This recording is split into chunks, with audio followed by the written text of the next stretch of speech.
Сайн байцгаана уу эрхэн сонсогчдоо. Сонсогч та бүхэнд өнөөдөр сангийн дэд сайд саяхан ажил аваад байгаа холонтой харилцаар студид ирсэн байна. Бид бүхний урилгыг хүлээж авсанд баярлалаа. За урилга хүргүүлсэнд маш их баярлалаа. За ярианыхаа ам хаглаад хамгийн ихний асуултыг. За дэд сайдын томилгоо. Дэд сайдын томилгоо бол мэдээж нийгэмд бол нэлээд шүүмжлэлийг дагуулсан. За ялангуяа залуучууд бол бас энэ шийдвэрийг бол нэлээд дэмжихгүй талтай байгаа. Тэгэхээр та өөрөө залуу хүн. Тэгэхээр энэ дэд сайдын томилгоог яагаад хүлээж авсан бэ? Бас нийгмийн шүүмжлэлд ямар хариулт өгөхөр байна? Нийгмийн шүүмжлэл бол одоо манайх чи ардчилсан нийгэм. Тэгээд ардчилсан нийгэм дээрээс нь бас залуучууд нэлээ одоо дийлэнх хүн амын сургаа харахад те залуу хүмүүс дийлэнх нь байдаг. Үзэл бодлоо чөлөөтэй илэрхийлдэг ийм соёлтой. Тэрийг бол би ингээд өөр дээрээ хүлээж авахаасаа илүү ер нь хүмүүсийн бодолтой байгаа юм байна. Тэгээд үзэл бодлоо чөлөөтэй илэрхийлэх нь байгаа учраас тэр утгаар нь л хүлээж авсан. Тийм. Мэдээч хэрэг одоо төсвийн орлого бас хүндрэл бэрхшээлтэй тий дээрээс нь одоо юу гэдгийг ингээл олон дарга нар томилоод байна доогуура хэмнээд байна дээгүүрээ томроод байна гэдэг шүүмжлэлчин зарим талаар бас үндэслэл бүхий тий тэгэхээр тэрийг бол одоо тэр утгаар нь хүмүүс эсрэг үзэж байгаа юм байна гэхдээ засгийн газрын хуралдаан дээр бас томилогдох үед энэ чинь ягаад томилж байгаа үндэслэл шалтгаанаа засгийн газрын тэргүүн ерөнхий сайд өөрөө бас танилцуулсан тэгэхээр угаасаа нөгөө хуулиараа бол байгаа оронтой юм бил. Тэгээд тэрийг нөгөө томилох гэхээр одоо нөгөө эсэргүүцэлтэй тулна гэдэг утгаараа ч юм ингээ хүлээгдээд бас байгаа гэсэн нэг талаас нөгөө талаас өмнөх засгийн газрын үед нөгөө хантын засгийн газар байсан учраас бас одоо үндэсний хороо ч юм уу эсвэл нөгөө хяналт бүтээмжийн менежер гээд ер нь яг юм нөгөө дарга гэдэг нэрээр биш ч гэсэн те айгүй олон юм бүтэц тэлсэн гэж тайлбарлаж илээ. Тэгээд сая болохоор нөө шинэ засгийн зандагчдаар ерөнхий сайд ажиллаа аваад тэр бүх үндэсний хороо 50 эд үндэсний хороо гийг байгаа да тий. Тэгээд хяналт бүтээмжийн менежер гэдэг тэдгээр улсуудыг одоо цомготгоод гэх юм уу чөлөөлөөд байхгүй болгоод за буцаагаад дэд сайд гэдэг хүмүүсээ гаргаж ирье гэж тайлбарлсан. Тэгээд би бол томилогдсон хүн болохоор би ингэж бодож байгаа болохоор гэхээсээ илүү одоо ямар үндэслэл шалтгаанаар энэ засгийн газар одоо энэ томилгоо хийж байгаа юм бэ гэдгийг одоо тэр хурлаас л илүү дэлгэрэнгүй мэдээлэл авсан.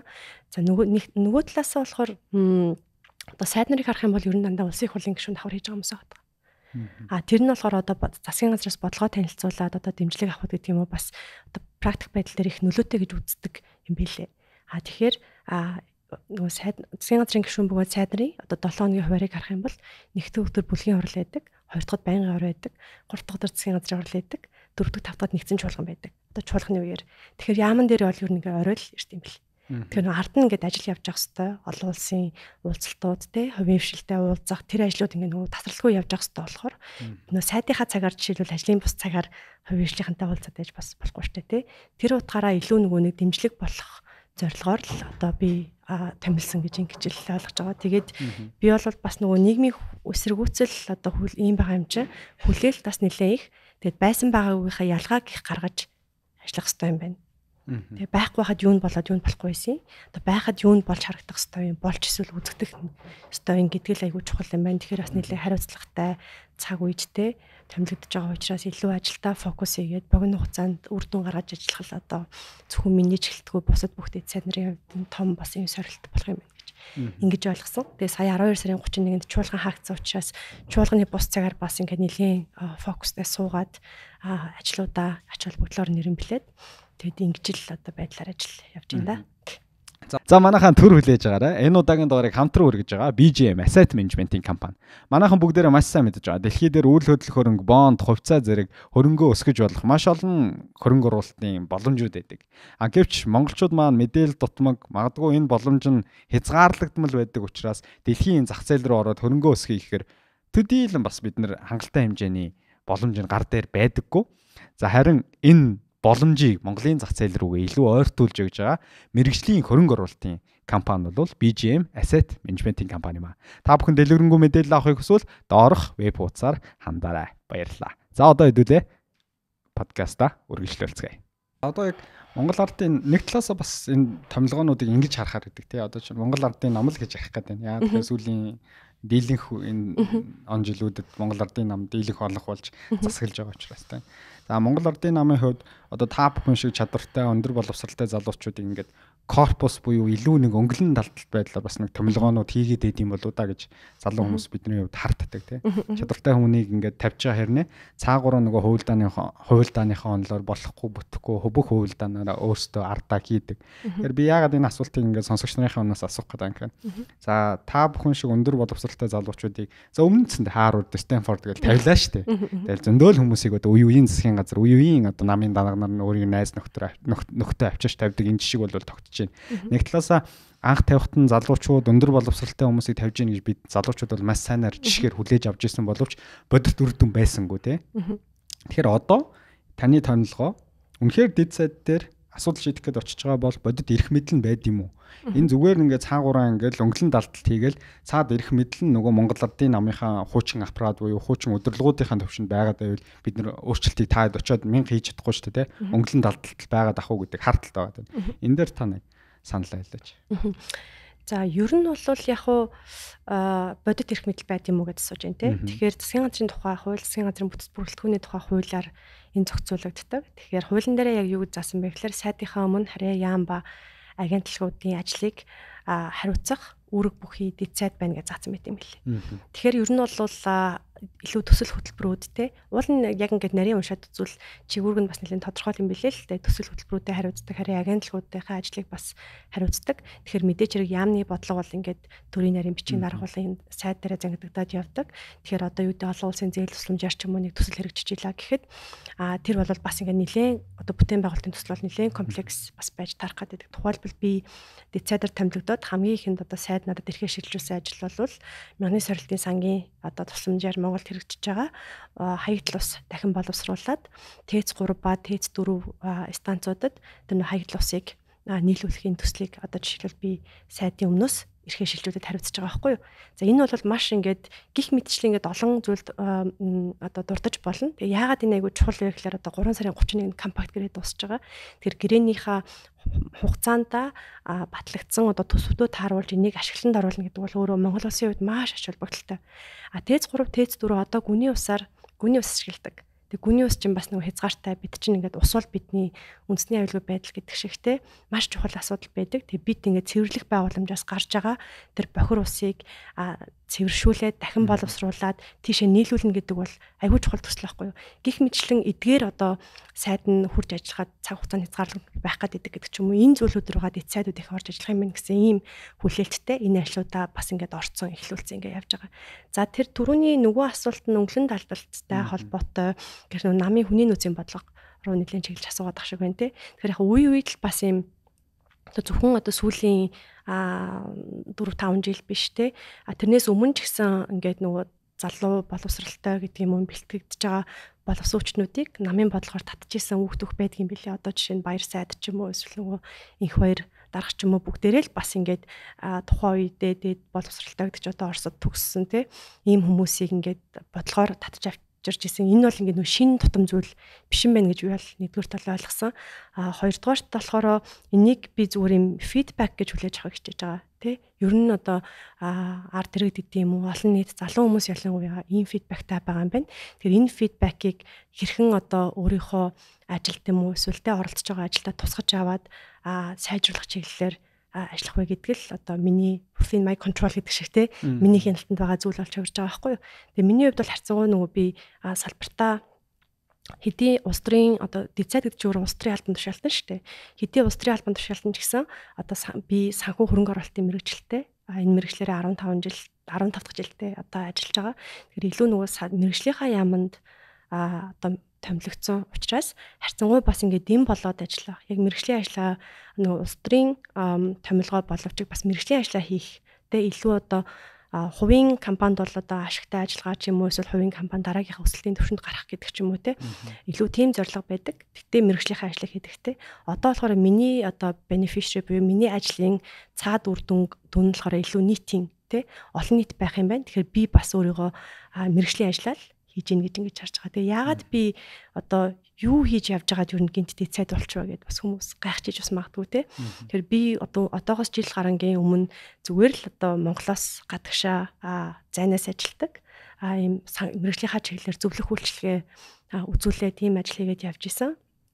Тэгээд Монгол улсын хувьд болохоор гадаадын хөрөнгө оруулалт бас айгүй чухал байдаг. Ганцхан Монгол улс гэлтгүү ер нь хөгжиж байгаа дотоод одоо хуримтлалтэй төсөв дээрээш тэр хувийн хвшил дээрээш тэр хуримтлал сайдтай улсууд бол дотоод нөөц болцоогоороо санхүүжүүлээд явдаг. Хөгжиж байгаа орнуудын хувьд гадаадын хөрөнгө оруулалт маш чухал байдаг. Яг гэвэл нэгдүгээр дотоод нөөц болцоонд хүрэлцдэггүй, хоёрдугаарт бас тэр ноу хав те ажлын байр гэдэг бусад юмнууд нэрхтэй байдаг. Тэгээ Монгол улсын хувьд болохоор бид чинь нөгөө далайд гарцгүй хоёр том орны хувьд байдаг. Хоёр хөрштэй бол мэдээж айгүй найрсаг харилцаатай байх хэвээр. Гэхдээ 3 дахь одоо хөршийн хөрөнгө оруулалт айгүй чухал байдаг. Тэгээ оюутлогоо төсөл хэрэгжиж явахад би бол оюутан байсан төгсөөд удааг байсан ч юм уу тэрэнд ингээ гар бие оролцох би боломжгүй байсан. Тэгээ дараа нь сая нөгөө Франц улстай хийсэн ураны хөрөнгө оруулалтын гэрээн дээр надад ажлын санал тавиад чи ингээд гадаадад ганцхан сурсан хүн биш юм байна. Мэргэжлээрээ 7 жил ажиллаад хилцээний ширээний нөгөө талд нь сууж исэн туршлагатай хүн юм байна. Тэгэхээр энэ туршлагаа одоо эх орондоо гэдэг юм уу эсвэл эн чинь ингээд нийтийн албаж ярий те. Нийтийн ингээд эрх ашигын төлөө энэ туршлагаа зориулаач гэдэг санал тавиад тэрийг би бол одоо айгүй их тийм нэр төрийн хэрэгээ гэж хүлээж авсан. Одоо эрэгтэй хүмүүсийн хувьд одоо юу гэдэг ингээд цэргийн алба хаагаад ч юм уу эсвэл нэг гоё юм хийгээд авдаг нэг тэр мэдрэмж гэж бас байдаг бах те. Одоо патриотик мэдрэмж гэж байдаг бах. Миний хувьд бол яг тэр төсөл дээр ажиллаад төсөл маань өөрөө бас амжилттай одоо өнгөрсөн засгийн газрын хувьд одоо зурагдсан цөөн гэрээнүүдийн нэг шүү дээ тий. Тэгээ тэр бол би нийтийн албанд ажиллаж байгаа боловч бас мэргэжлийн ажлаас хийсэн гэж харж байгаа. Санхүүгийн загварчлал модель за тэгэл хилцээ гээл тий. Тэгэхээр ер нь хэдий улс төрийн албан тушаалтан боловч би мэргэжлийнхаа одоо сурсан мэдсэн юмараа одоо контрибьют хийж байгаа гэдэг өнцгөр нь би одоо илүү харахыг хичээж байгаа. Тэгээ тэр боломжийг бас надад олгож байгааг би маш одоо нэр төрийн хэрэг гэж хүлээж авч байгаа тий. Мэдээч хэрэг энэ чинь хариуцлага штэ. Энд ч одоо нэг юм шагналч юм уу одоо эсвэл тийм зүйл угаасаа байж болохгүй. Тэгээд хариуцлага учраас бас одоо тэрийг нэр төртөө тэгээд дараагийн legacy болж хөрнө. Ер нь дэцэд гэдэг албан тушаал байх ёстой мөг юм уу гэдгийг чинь хэргийг гаргаад байвал байж болно. Хэрэг нь гарахгүй бол байх шаардлагагүй штэ. Тэгэхээр хэргийг гаргах тэр одоо цаг үеийн бас бид нар дээр ирж байгаа юм байна гэж ингэж л хүлээж авч байгаа. Яг улс төрийн хүрээнд болохоор за нэг олон жил явцсан улс төрийн туршлагатай хүмүүс ингэж хэлээд байдаг шүү дээ. Таныг бол одоо чинь залуу үед орно тийм. Залуу улс төрийн хүрээнд туршлага багтай. Гадгаар охин тийм. Тийм. Яг одоо нөгөө улс төрд олон жил явцсан одоо хүмүүс л эхнээсээ бас тэгж хэлэх гээд байдаг залуу үедээ. Тэр нь та ямар хариулт барих вэ? Залуу туршлага багтай шүү дээ. Улс төр гэдэг энэ том далайд тий гэж хүмүүс хэлдэг шүү дээ. Соржиж асуудаг баг. Гэхдээ яг би бол альва юм туршлага хэрэгтэй л гэж үздэг. Гэхдээ туршихгүйгээр бас гинт туршлагаж ийн гэж байхгүй шүү дээ. Тэр чи одоо ингээд хийхгүйгээр, оролдож үзэхгүйгээр, биеэд ажиллахгүйгээр одоо ингээд дэлгүүрээ судалдаж аваад заа гэд ингэртэй наачдаг юм бас биш шүү дээ, тий. Тэгэхээр нөгөө хүнд тал бүрийн туршлага хэрэгтэй. Тэгээд улс төр гэдэг бол бүхэл улсад тий улс төр гэж би, улс төрийн нам гэж би, тий парламентын тогтолцоотой бүхэл улсад бас улс төрийн нам нэлийн томоохон үүрэг гүйцэтгэдэг. Тэгэхээр энэ бол ингээд ийм нэг засаглалын одоо бидний тий 90 оны үндсэн хуулиараа сонгосон засаглалын хэлбэр юм байна. Тэгээд одоо орчин үедээ юм уу эсвэл ингээд нөгөө нийгэмдээ юм уу бас ингээд зарим талаар гологдож байгаа зүйлүүд бас их байгаад байгаа юм байна.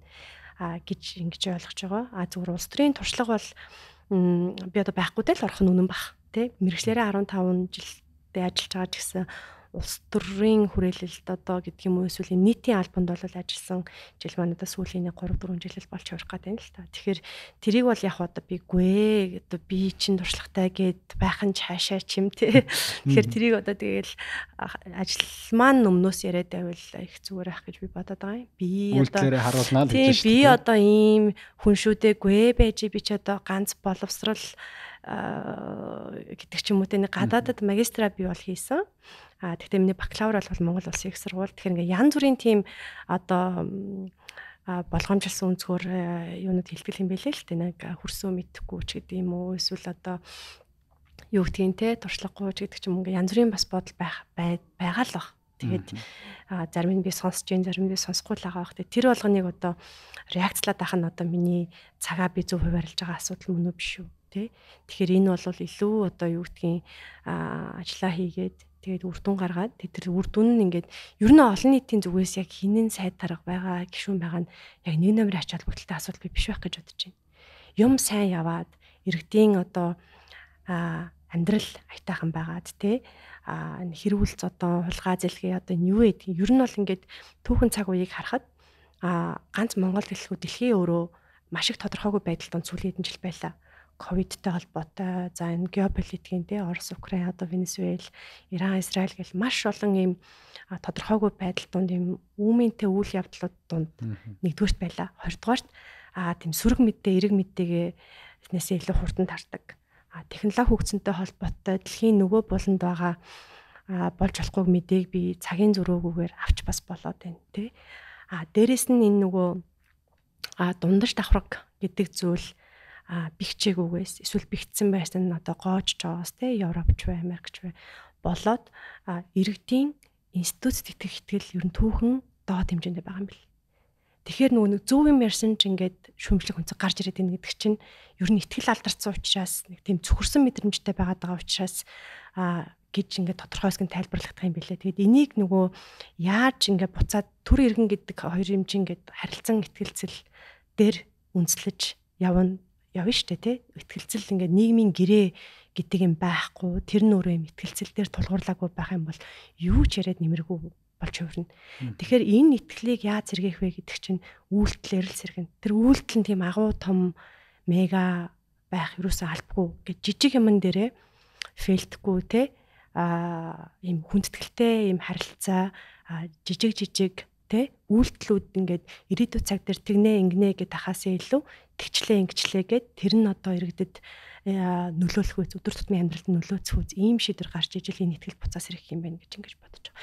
Тэгээ ер нь ингээд нөгөө зум аут хийгээд гэдэг шиг ингээд энэ цаг үеэ жижигрүүлээд ингээд бид нар бол ингээд цаг үеийн үйл явдлуудад хөтлөгдөж амьдарч байна тий.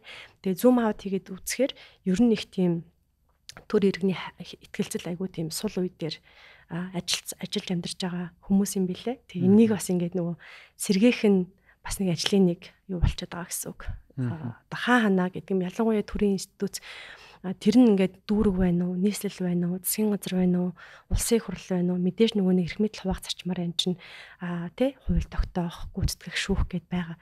Гэхдээ иргэн хулан, иргэн тайвнагийн өнцгөөс юмнууд ингээд айгүй зэгцтэй ингээд ойлгомжтой байх нь чухал болохоос тэрэн дээр аан байна уу, бэн байна уу гэдэг чинь айгүй дараагийн асуулт гэж бодож байгаа байхгүй. Тэгээ миний амьдарч исэн Европын улсад бол ингээд сонгуул болохоор нэг юм самбар дээр нэг хэдэн хүний зураг байх нь бол байдаг. Гэхдээ ингээд мөрийн хөтөлбөр харж байгаа л те. За одоо экспаттад зориулсан байрны турист яах юм гэдэг ч одоо миний нэг юмрын асуудал шүү дээ те. Гэдэг зүйлүүдэд харж байгаад л санал өгдөг болохоос тэр нь одоо аль аймаг сум гэдэг нь айгүй дараагийн асуудал байдаг л та. Тэгээ юм ирээдүйд бас энэ чиглэл рүүгээ явах хэрэгтэй болов гэж би бодож байгаа. Яг та түрүүн ярианд хэлж чинь ямар хүн одоо сангийн дэд сайд болчихоо гэх тий. Одоо яалчгүй таны нөгөө түүх рүү орсон яриа руугаа шилжиж. За нэлээд бас улс төрийн яриагаар эхэлчлээ. Тэгээ одоо илүү таны хөвөний түүх бол нэлээд сонирхолтой юм байлаа. Би нэг ийм гарч ихтэй таны бичлэгийг үзсэн. Тэгээ тэр бичлэгийг үзээд ер нь бол за энэ хүнийг бол урах хэвээр байна тий. Сэхэд подкастынхан бас студид үрээд ярилцах хэвээр хүн байна гэдэг шийдвэрийг гаргаад бас таныг үргэлжсэн. Тухайн бичлэгийн гарч ийн болохоор Малчин айлын охин Дэлхийн банк санхүүгийн салбарын одоо CFA гэдэг одоо эрхэм хүндтэй цолыг хүртсэн гэдэг гарч ихтэй. Тэгээ тэр өөрөө нь маш тийм анхаарал татцгойз одоо манай подкастыг сонсч байгаа залуучуудад ийлхэн залуучууд байгаа. Тэгэхээр бас урам зориг өгөх яриа гарах бах гэдэг үднээс. За би өөрөө бас өдөр нутагт өссөн. Тэгэхээр таны ер нь бол ярьж байгаа зүйлтэй бол нэлээд ингээд нөгөө холбогдно гэдэг шиг тийм. За 12 настайд одоо Дархан уул аймагт таны аав ээж одоо ч малаа малж байгаа. Тий одоо нэг хагас фермер маягийн. Фермер болцсон уу? За. Одоо барах ажлыг бас нэлээд хийсэн гэх тийм. Тэгээд 12 настайд аймгийн төв рүү одоо боловсрол эзэмшгээ Дархан уул аймаг те. Аав ээж нь малцсан учраас одоо аймгийн төв рүү ороод тэгээд нөгөө хөдөөний хүүхдүүд чинь аймаг бараадал сум бараадахаар чинь ах トゥ садна хамаатны айлуудаараа ингээл явдаг л тийм л байсан шүү дээ те. Бид эдийн үед чинь. Тэгээд таацсан бас тэр амьдралыг бол туулсан гэж ойлгосон. Тэгээд 12 настай хүүхэд өөрөө бие дагаа дүүнрээ ингээ наануу цаануу гээд ингээд явсан. Тэгээд одоо ингээ өнөөдрийг хүртэлх энэ дэцадын албан тушаал хүртэлх тэр бичлэгийн таны энэ түүхийг ингээ товчхон уншаад үзэхээр энэ хувь хүн би л өөрөө хичээхгүй бол болохгүй байна гэдэг бол тийм нэг дүр зураг харагдаад тань дотоод зарчим бол үнэртэж ялээ. Тэгэхээр тэр би л хичээхгүй бол болохгүй байна гэдэг тэр хандлага ер нь ямар үйл явдлаас холбоотойгоор энэ таны дотор суусан бэ? Одоо ингээд эргээд харахад те насны хүмүүжлөө аав ээж өгсөн зүйл байгаад байна уу? Магадгүй нэг тэр бага наснд болсон нэг өөр үйл явдал таныг ийм ихтгэл үнэмшлийг суухад нөлөөлсөн үү гэдэг асуултаар бага насны дурсамжаар яриагаа эхлэе. За би чи одоо Завхан аймагт төрж өслөө тий. Бага ингээд төгсөл Завхан аймагт манайх бол аймгийн төвийн айл байсан. Тэгээ тэр үед бол аав ээж хоёр маань мал дээр биш ингээд нөгөө 40 гурал үйлдвэрлэдэг. Аав маань 40 гурал ингээд тариа аваад хуураад тэрэмдээд 40 гурал үйлдвэрлээд ээж маань тэрийг одоо зах дээр зардаг ийм ажил бол хийдэг байсан. Тэгээд яг хоо тэр үеийн одоо аав ээж нарын үеийн залуу насыг харахаар бас их онцлогтой. Тэгээ зарим талаараас жоохон өрөвдөлтэй гэх юм уу. Тэр нийгэм шилжижсэн шилжилтийн дараах үе болохоор юу мэрэгчлэрээ ажиллах гэхээсээ илүү ингээд өдөр хоногоо залгуулах тийм юм руу илүү нөгөө одоо survival гэдэг шиг ингээд өнөө маргаашаа яах вэ гэдэг асуудал нэлээд нэг нэмэрт байсан юм шиг байна. Тэгээд тухайн үед бол манай аав ээж шийдвэр гаргаад яг манай аав өөрөө бас их малд дуртай хүн байсан л да. Өөрөө одоо улс төрийн дээд анги мэнг төгссөн одоо юу агротехник чиглэлээр ажилладаг хүн байжгаад тэгээд нэг хоршоо моршоо татан буугдаад чинь нийгмийн шилжилтийн явцад тэгэл янз бүрийн юм хийж үзэл манай чи 40 гурал хийдэг байлаа. Тэгээ нөгөө сармаа дээлтэйгээ чихэр хийдэг гэсэн шүү дээ. Элсэн чихэр хайлуулад ингээд чихэр хийдэг. Тим чихэр бас манайх үйлдвэрлэдэг байлаа. Тэгэл гэрт хийж болох бүхэл юмыг одоо бодоход аавж минь хийдэг байсан юм шиг ба. Тэгэд нэг санахаар би бол ингээд нөгөө тухайн үед ингээд юм хум ингээд нэг хөвчлөгтөл манайд нэг юм үйлдвэрийн зориулттай нэг юм төхөвк бас манайд байгаад идэг байсан. Би яг хаанаас ирснийг бол ойлгоогүй. Тэгэл ээж дүү бид гурав нийлээл гурил зураал төхөвкөндөө одоо нэг юм нарийн бавархуу ер нь бол зүгээр ингээд борцгоноос арай өөртэй ийм одоо цайны бавархуу юм хийгээд тэрийг ингээд гарамлаад төцнүүдэд тавьж бас заруулдаг гэл янз бүрийн юм хийж үзчихсэн юм шиг байна. Тийм нэлээл янз бүрийн юм хийдэг. Тэгэл хотоос бас ингээд янз бүрийн хүнсний бараа бүтээгдэхүүн авчраал нөгөө 40 гурилынхаа хажуугаар тавиал зардаг. Хаяада нөгөө ээж аав хоёр бараагаа татгаад хот явчихаар нь би тэн дээр нь гэл зогсоол нөгөө бараа мараагаа зардаг тиймэрхүү л байсан. Тэгээ тэр бол тийм одоо хэцүү амьдрал гэхээс илүү нийгэм нь угаасаа л цаг үеийн тийм байсан. Тэгэл айл болгон л эрвэхээр хичээгээл чадах юм а хийжсэн гэж би бол боддог. Тэгээ тухайн үед болохоор манай аав чинь ярилцж байгаа нэг шийдвэр гаргасан. Ер нь жоохон төв суурин газар бараадий хүүхдүүдийнхаа боловсролд анхаарай. За чи үтээр бол яг ингээд тий үүгээрээ одоо өөр хүүхдүүдээ сайхан боловсролтой болгоё. Бидний үеийнхэн ер нь бол ингээд нэг ийм цаг үеэр тулж байна гэх тийм шийдвэр гаргасан юм билээ. Тэгээ манай аавын аавынх буюу өвөөгийнх тэр үед Сэлэн аймагт манай өвчин сэтгүүлч хүн байжгаад тэтгэвртэй гараад мал дээр гарсан юм байт. Тэгээ Сэлэнгэд бас мал дээр байсан. Тэгээ айлын том эрэгтэй хүүхдүүдтэй утгаараа тэгээ ер нь яг нэг юм төвийн бүсийг бараад яа гэдэг утгаараа Сэлэн аймагт ирээд суурьшсан. Тэгээ тухайн үед нөгөө ингээд 40 гурлаа зархаар ингээд шуудагаар нь авдаг хүмүүс чинь дандаа хөдөөний хүмүүс байдаг. Тэгээ бэлэн мөнгө ховор учраас ингээд нэг төлөг, нэг борлон гэдэг тэд нарын цугласаар агаад нэг 100-аад ч үлээ тооны манайх малтай болсон байсан юм билээ. Тэгээ тэрийгэ тууж ирээд тэгээд манай Сэлэнгэд суурьсан Сэлэнгийн Баянгол суманд тэгээд нэг жил одоо хот хүүхдээ төв бараадуулж яа гэсэн хүмүүс чинь хотын төв 5 дахь сургуульд нэг жил сургасан байдаг юм. Тийм тэгээд нэг жил сурах бол бас их чанга байсан. Бүр нөгөө нэг одоо таг хөдөөний гэх нь хаашаа юм нөгөө орон нутгаас ирээд 5 дахь сургуулийн тухайн үед бол одоо хотын айгу мундаг сургууль байлаа штэ. Тийм Улаанбаатарын 5 дахь сургууль тийм. Тэгээд ингээд орсон чи би бол тэр нэг жил бол өстой жинхэнэ ухаарлын жил гэдэг шиг аав ээжигээ саналаа. Тэ нэг хоолоо идээч гэдэг ингээ хойноосоо хөөлгөж гэдэг чинь хоол идийгээд гүдэг боллоо. Тэгээ яг бас нэг жоохон бас нэг тийм юу байсан. Дасахгүй тэгээд аав ээжээрээсээ бас хэтэрхий хол тухайн үед чинь жим байлж баг нэг ашиглалтанд орог уцамцаар ярьдаггүй цахиа занаа бичдэг хэдэн сартаа нэг удаа тий. Тэгээд за арай одоо бас ойрхон гэртэйгээ ойрхон байвал бас эргэж тойроод нэг махшуу төргөж өгч байхад амар юм аа гэд дараа жилийн дархан руу шилжсэн. Тэгээд дархандаа тэгээд тэр чигээр ер нь бол төгссөн гэсэн үг. Тэг яг энэ тэгээд дарханд бол нэг 2 жил үлээ 3 жилийн айлаар байгаад тэгээд сүүлдээ болохоор би тэгэхэд 15 настай байсан гэхээр манай дүү 12 настай, түүний дараа дүү 6 настай. Тэгээд анхны 6 насны эсэлтүүд болж исэн байхгүй. Тэгээд яг сургуулийн хажууд нэг студио гэж ядсан штэ ингээд бүх юм цугтаа нэг юм апартмент ноолуур моолуурынхаа мөнгө зөнгөтэй хүн амтнаас зээлээд манайх одоо аваад тэгээд бид гурав тусдаа ер нь бол байгаад би чинь нэг тийм гэтээ айгүй надад бол тийм одоо ингээ ялангуяа гадаад хүмүүс ярихаар нэг өрөвдөлтөөс өсөд байт юм шиг бид бол өөрсдийнхөө амьдралыг нэг өрөвдөж үзээгүй айгүй гоё дурсамжтай тэгээд тухайн үедээ бол тэр чинь миний хувьд нормал амьдрал болохоор би нэг тийм хөөх гэж өөрийнхөө амьдралыг бодохгүй шүү дээ тий. Хоёр дүүгийнхаа даалгаврыг хийлгэн эцэгхийн хувралтан суун. Тэг манай баг дүүчийн эрэхтэй хаяа ингээд эрэхтэй хүмүүсийн оронд бас зодон зохион болно, ард тал нь болно гэл айгүй тийм хөвгөлтэй дурсамжууд байдаг байсан. А зүгээр тухайд ингээд аав ээжигээ хараад айгүй хичээж байгааг нь хараад тэг бид яаж дараа болохгүй байх вэ? Бид яаж нэмэр болох вэ гэж их тийм бодгцсон юм шиг байна. Тэгэхээр ингээд нөгөө мэдээж би ингээд ажил хөдөлмөр хийгээд мөнгө төгрөгөөр туслахаас боломжгүй сурагч учраас те. Тэгэхээр яг ингээд энэ хүмүүс өөрсдийнхөө залуунаас амьдрал тэр бүх юмыг зориулаад одоо бид гурвыг сайхан боловсралтай хүмүүс болоосоо гэж яхад нь тэрийг нь гүйцэлдүүлээд тэрийг одоо тултал хийх нь л одоо үүрэг юм байна л гэж ингэж бодсон гэж би бодож байна. Тэг яг айгүй бие даадаг. Багасаа тэгэхээр их бие даадаг. Толгой мэдэж шийдвэр гаргаж сурдаг. Тэгээ тухайд чи хүүхдийн мөнгө бас анхны хүүхдийн мөнгө тавигдчихсан баха. Нэг хүүхдийн 3000 гэж эхэлжсэн санагдаж байна. 2000-аад оны их үе гэсэн үг шүү дээ. Тэгээд ээж маань ингээд нөгөө дархан дэрхээр натрат ингээд ороод итгэмжлэх гээд хийгээд өгцөө өчтдөг. Тэгээд сардаа нэг удаа нөгөө 9000 төгрөгөө би очиж авна. Тэгээд түүгээрээ одоо нэг 2 ил 3 ил нэг будаа айлсан чихэр тэгэл маасл талах тий. Тэгээ яг нь гэртээ айгүй их борцгоо өөртөө хийж иддэг тийм л байсан. Тэгээд тэр бол миний бодлоор ингээд нэг цаанаас одоо юу гэдгийг тигинг гэж хин чилээгүй ч гэсэн зөнгөөрөө ингээд амьдрал ахуй тэрийг ойлгуулад явцсан. Тэгээ аав ээжрээ баярлуулахын сан л гэж их айгүй боддог те нэг юм ач гавьяаг нь хариулахын сан ч юм уу энийг одоо хичээл зүтгэлийг нь үнэлэх юмсан гээл манай ээжийн хувьд болохоор ингээд төвд байсан хүн байж ч одоо нөхрөө дагаад гинтл одоо галт түлээл хоолундаа хийх болчихж байгаа байхгүй юу. Тэгээд 2000 онд манайхан мал дээр гарахад 2000 онд маш хүнд 100 тулсан. Тэг ингээ өглөө босоод нөгөө хаалгаа онгоолгохоор цасанд дарагдсан ч юм уу.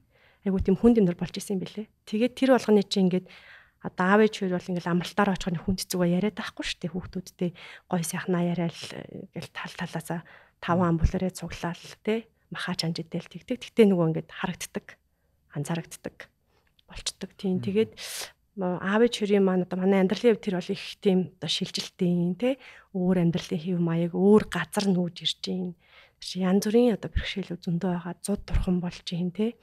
Тэгэл нөгөө бараг л нөгөө гал түлж сурсан гэж бараг ээж маань ярьдаг шүү. Тийм өмнө нь бол пилеткэн дээр айгүйх өөрөө чи нийтийн хоолны мэрэгчлээ. Тэгээ янз бүрийн гоё пилетик те тохиоконд юм хийдэг хүн байсан хүн чи одоо тэгээд модоо түүн те модоо хаглан түлээгээ бэлтэн тэгэл бүх юмаа гал дээр хийгээл гэдэг ч юм. Тэгэхээр тэр болгоныг ингээд нөгөө хинч хэлэхгүй байхад хүүхэд өөрөө ингээд анзаараад мэдчихтэй юм шиг байна. Тэг миний хувьд болохоор шилжилтийн нас таарсан учраас тиймэрхүү зүйл дээр бас айгүй сонор сэргэгэл хүлээж авсан юм шиг санагддаг. Тэгээд би бол одоо тийм айхтар одоо хувийн сургууль мургуул явж чадахгүй юм байна те давтлага хилдэг юм ингээд авч чадахгүй юм. Тэгэхээр ингээд олцсон боломжоо л ер нь тултал ингээд ашиглаад явах юм бол одоо тэр үр дүн нь бол жоохон дараагийн асуудал хаа тэрийг бол бийж мэдэхгүй хинч мэдэхгүй юу ч болоо байлаа. Тэгэхээр ингээд байгаа газараа олдож байгаа боломжн дээр ингээд биеэл их сайнтай ажиллах хэрэгтэй юм байна гэдэг. Шүнлэг хичээл хийдэг гэсэн шүү дээ. MTV-с бас хичээл хийгээд байсан тий.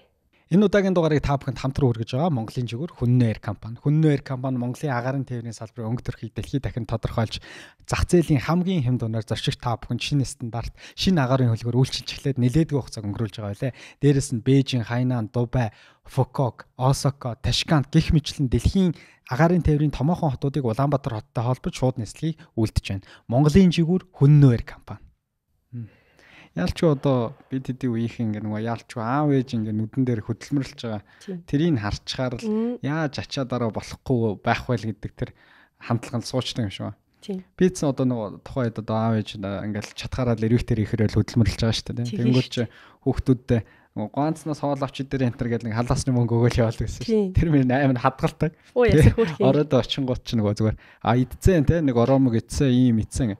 Амхандаа тэр чи нөгөө хүүхдийн за цуглуулж байгаа нэг дараа нэг ангийн хоримтол юм болоход нэг аав ээжээс мөнгө авахгүйгээр би өөрөө харгалчиж идэв. 50 айл юу амиг. Өмнө гоо амиг шүү дээ. Зөнгөч тэр чинь баг дунд ангиасаа 7 8 дугаар ангийн хүүхд тийм амар сэтгэлгээтэй хашир одоо юмд хэрсэн болчихоор чинь амьдралд бас эрт хөл тавиад ингээ бие дагаа авчдаг юм шиг байна. Яг үнэ.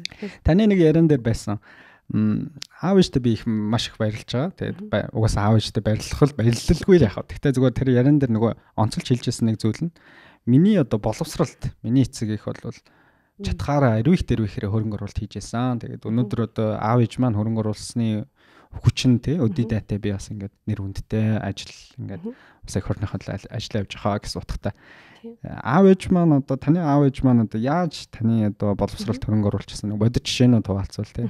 Тухайд одоо би ийм юмараа одоо надад ингээд тусалж чижсэн. Тэр маань одоо бас намайг боловсролыг илүү үнцэнтэй гэж ойлгоход тус төхөн болсон гэж бодоход нөлөөсөн зүйл үйл явдал гэвэл ер нь одоо нөгөө мал дээр байдаг айлуудын хувьд хүүхдүүд бол бас ингээд ахуйд нэг тусалдаг л да одоо хавран гээл түл авах те ноолуура самнах ноосоо авах та ноосоо авах бол одоо зуны амралтын үеэр болдог те тэгэхээр нөгөө яалтчгүй л одоо бэлчээрийн мал аж ахуй хүн хүч шаарддаг учраас ихэнх тохиолдолд яадаг вэ гэхээр нөгөө аль болох сумынхаа ч юм уу ойрхон сургуульд хүүхдээ оруулаад тэгээ амралтын өдрөөр нь ч гэсэн ингээд авчираад тусдын болгоё гэдэг тийм нөгөө юу бол нийтлэг байдаг. Тэрийг бас буруутгах ч бас аргагүй ер нь л одоо малын ажилч айгүй хөдөлмөр шаарддаг цаг наргуу тийм ажил байдаг. Тэгээд манай аав ээж болохоор яг тийм хэрэгцээ шаардлага байсан ч гэсэн хотод нэг сургуульд оруулж үзээл, дарханд нэг сургуульд оруулж үзээл, тэгэл нэг гүнзгий анги мангид нь шалгуулдаг үлээл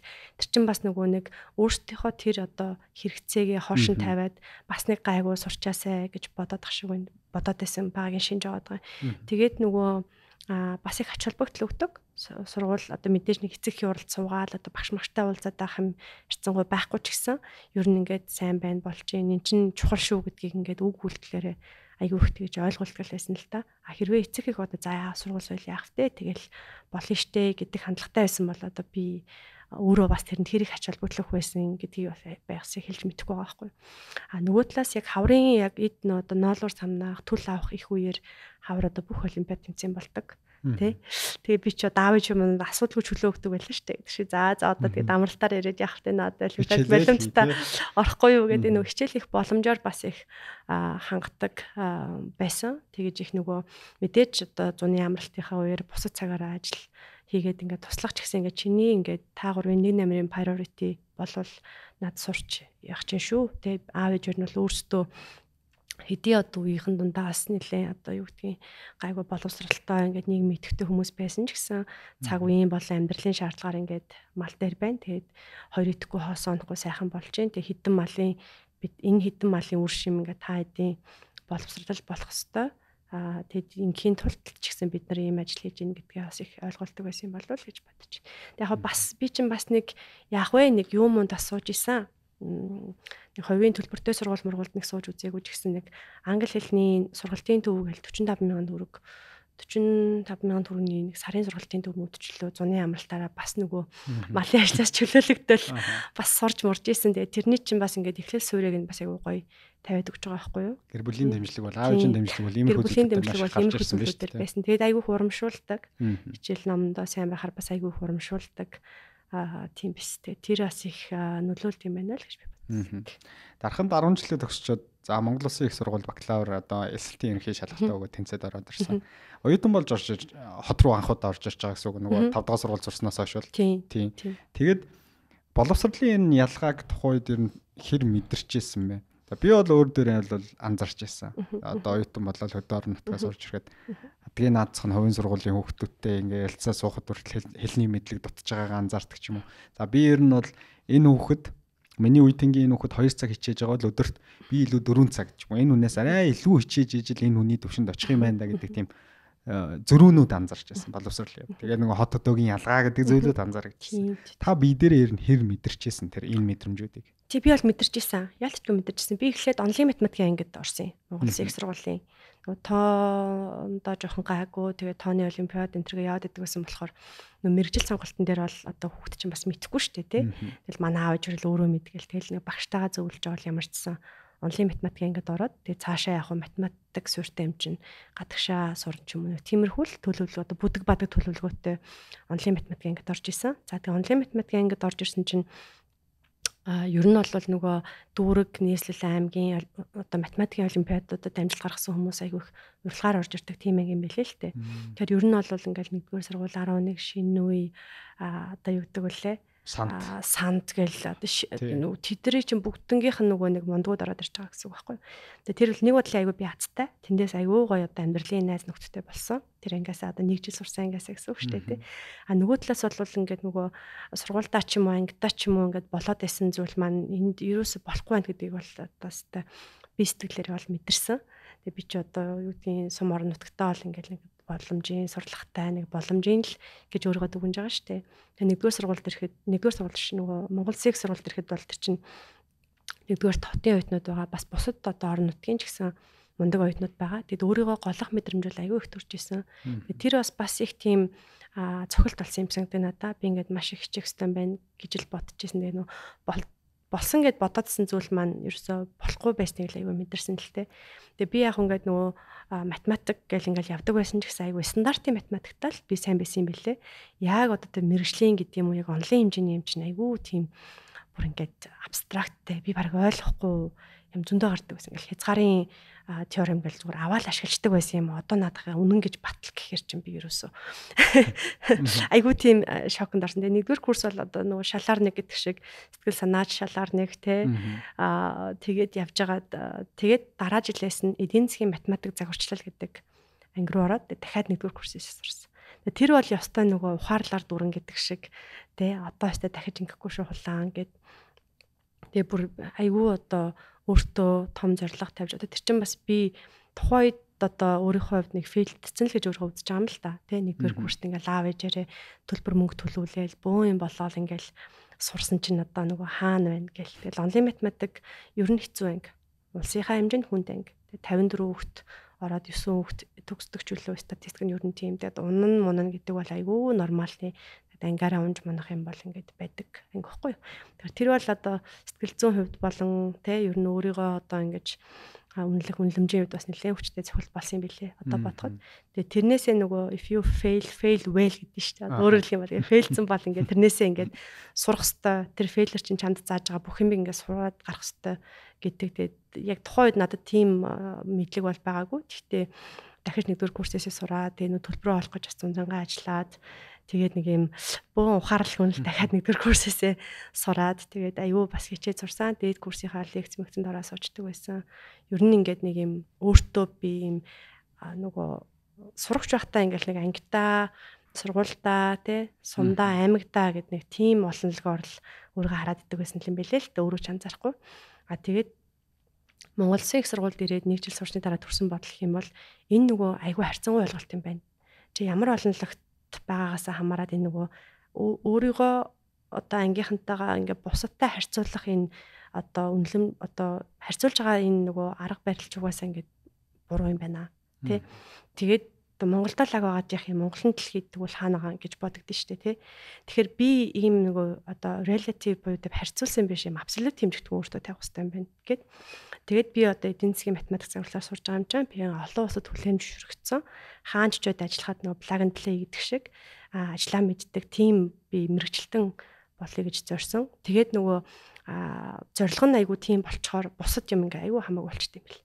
Тэр ингээд наан цаан тэр дүн мөн ч гэсэн аюу сонир биш болчт юм бэлээ.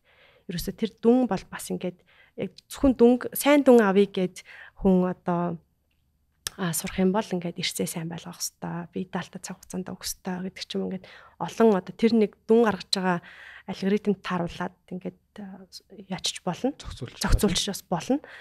Би тийм абсолют хэмжигдэхүүн тавьчихаар эрдэмчлэгийн хуралд орох, гадаад хэл дээр ном авч үзэх тий.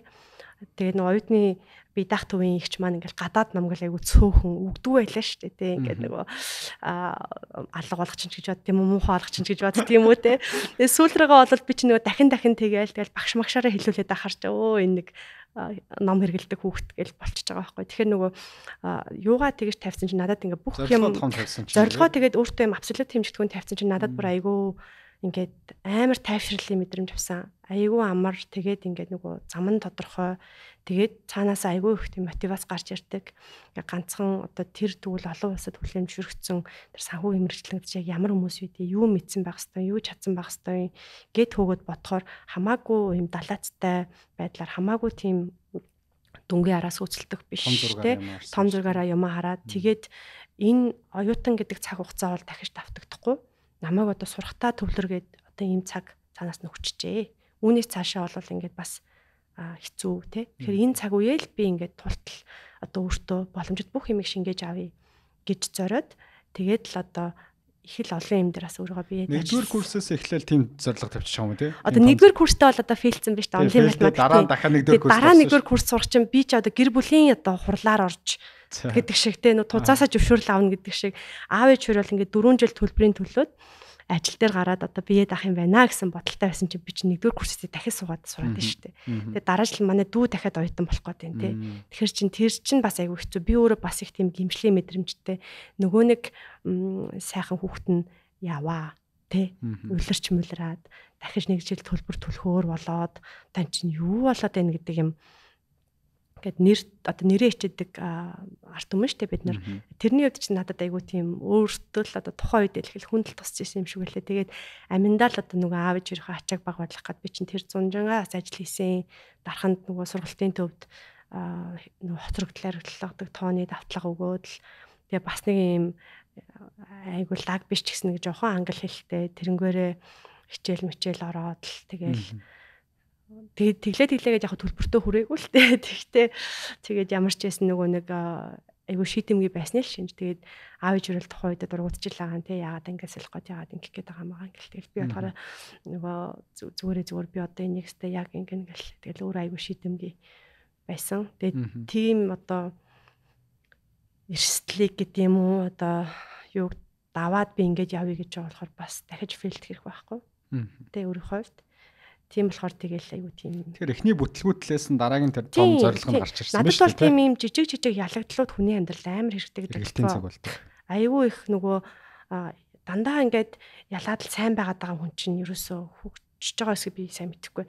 Яг нэг тийм сорилттой, бэрхшээлтэй, уналттай ч юм уу те нэг жижигэн бүтлгүүтчлээ гэд бодож байгаа юм хүн өөрөө айгуу сайн процесс хийгээд тэгээ тэгвэл үүнээс цааш би яах вэ гэдэг дээр ажиллах тийм боломж гарч ирдэг.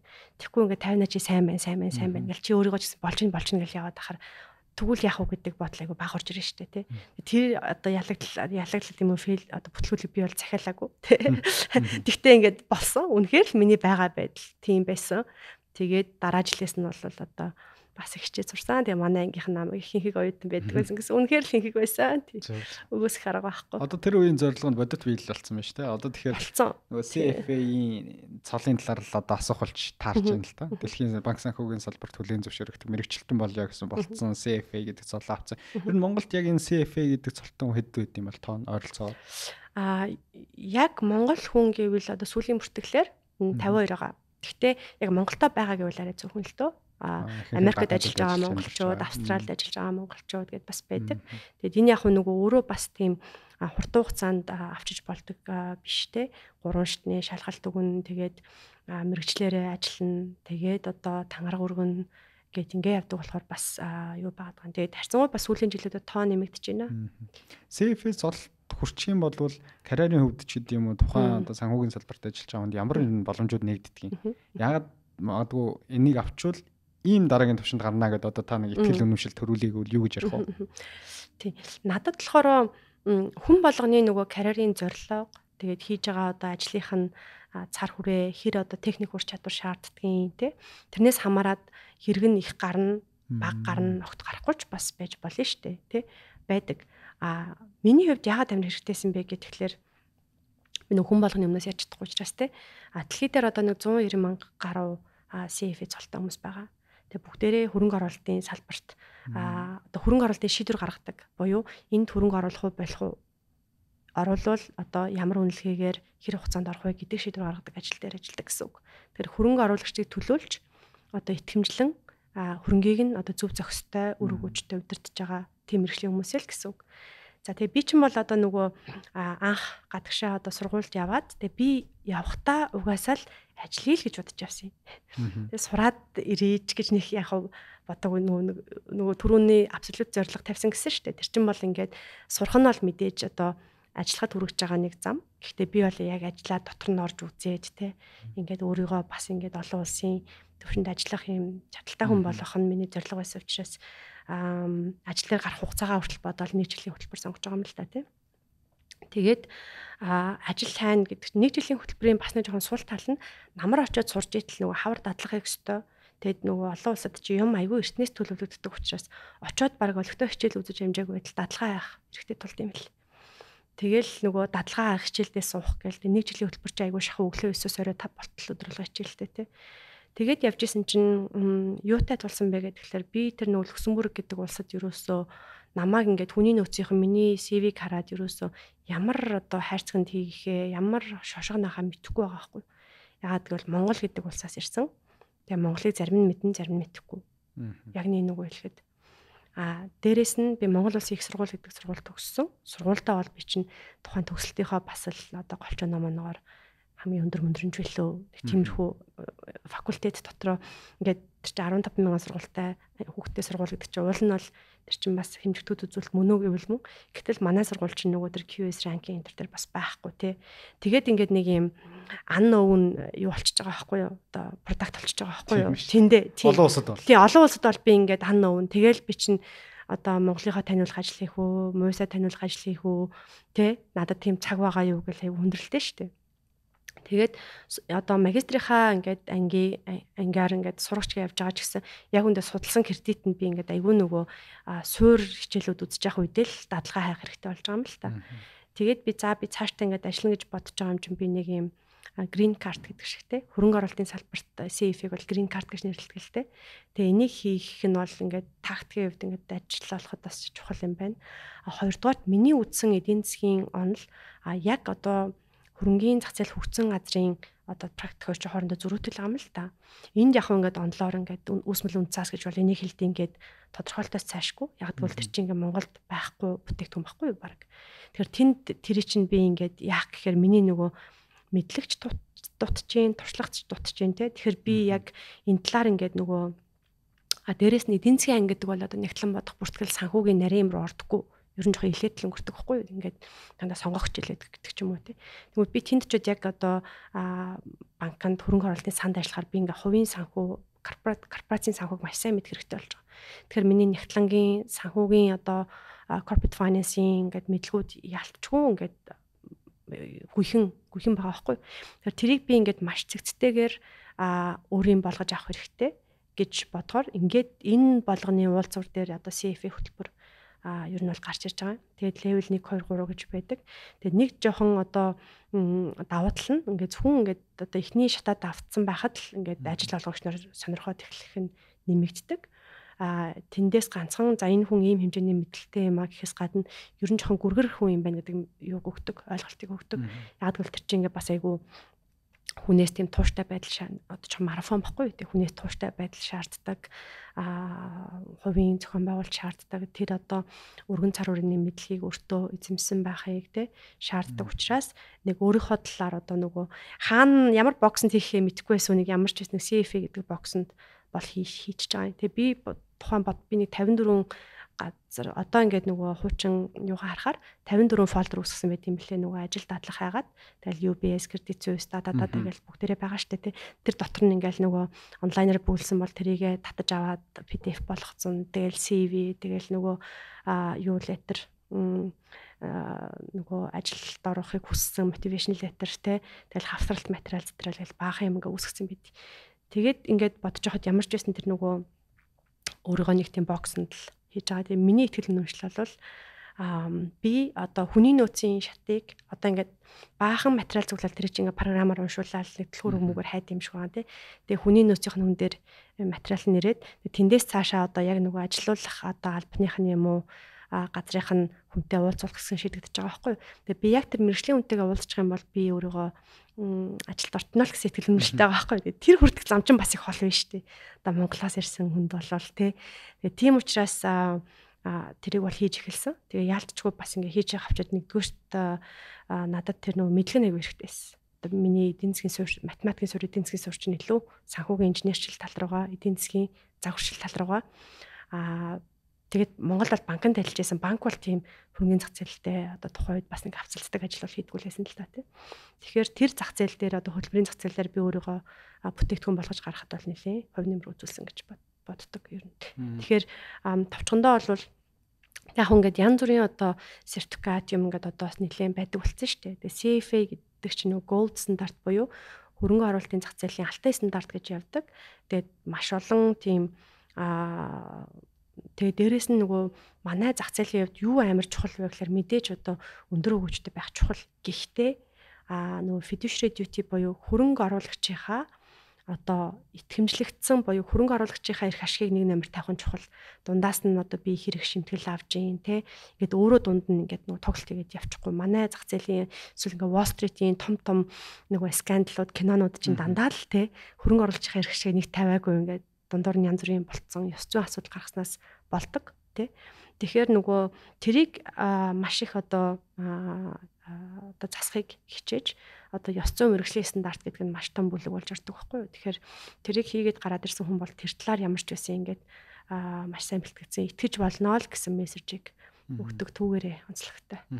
Сая марафон гэж жишээ тавьчихсан тийм. Тэгээ одоо марафонд орох гэж байгаа хүн бол ойролцоогоор наан тэдэн километр эрэнгүүцсэн тэгцэн байх хэвээр нэг бэлтгэлийн хэмжээ байгаа шүү дээ. Одоо CF-ийн 3 шатны шалгалтыг даваад ингээд ард нь гараад эзэмшээд ойролцоогоор хэдэн цагийн бэлтгэл шаардах уу?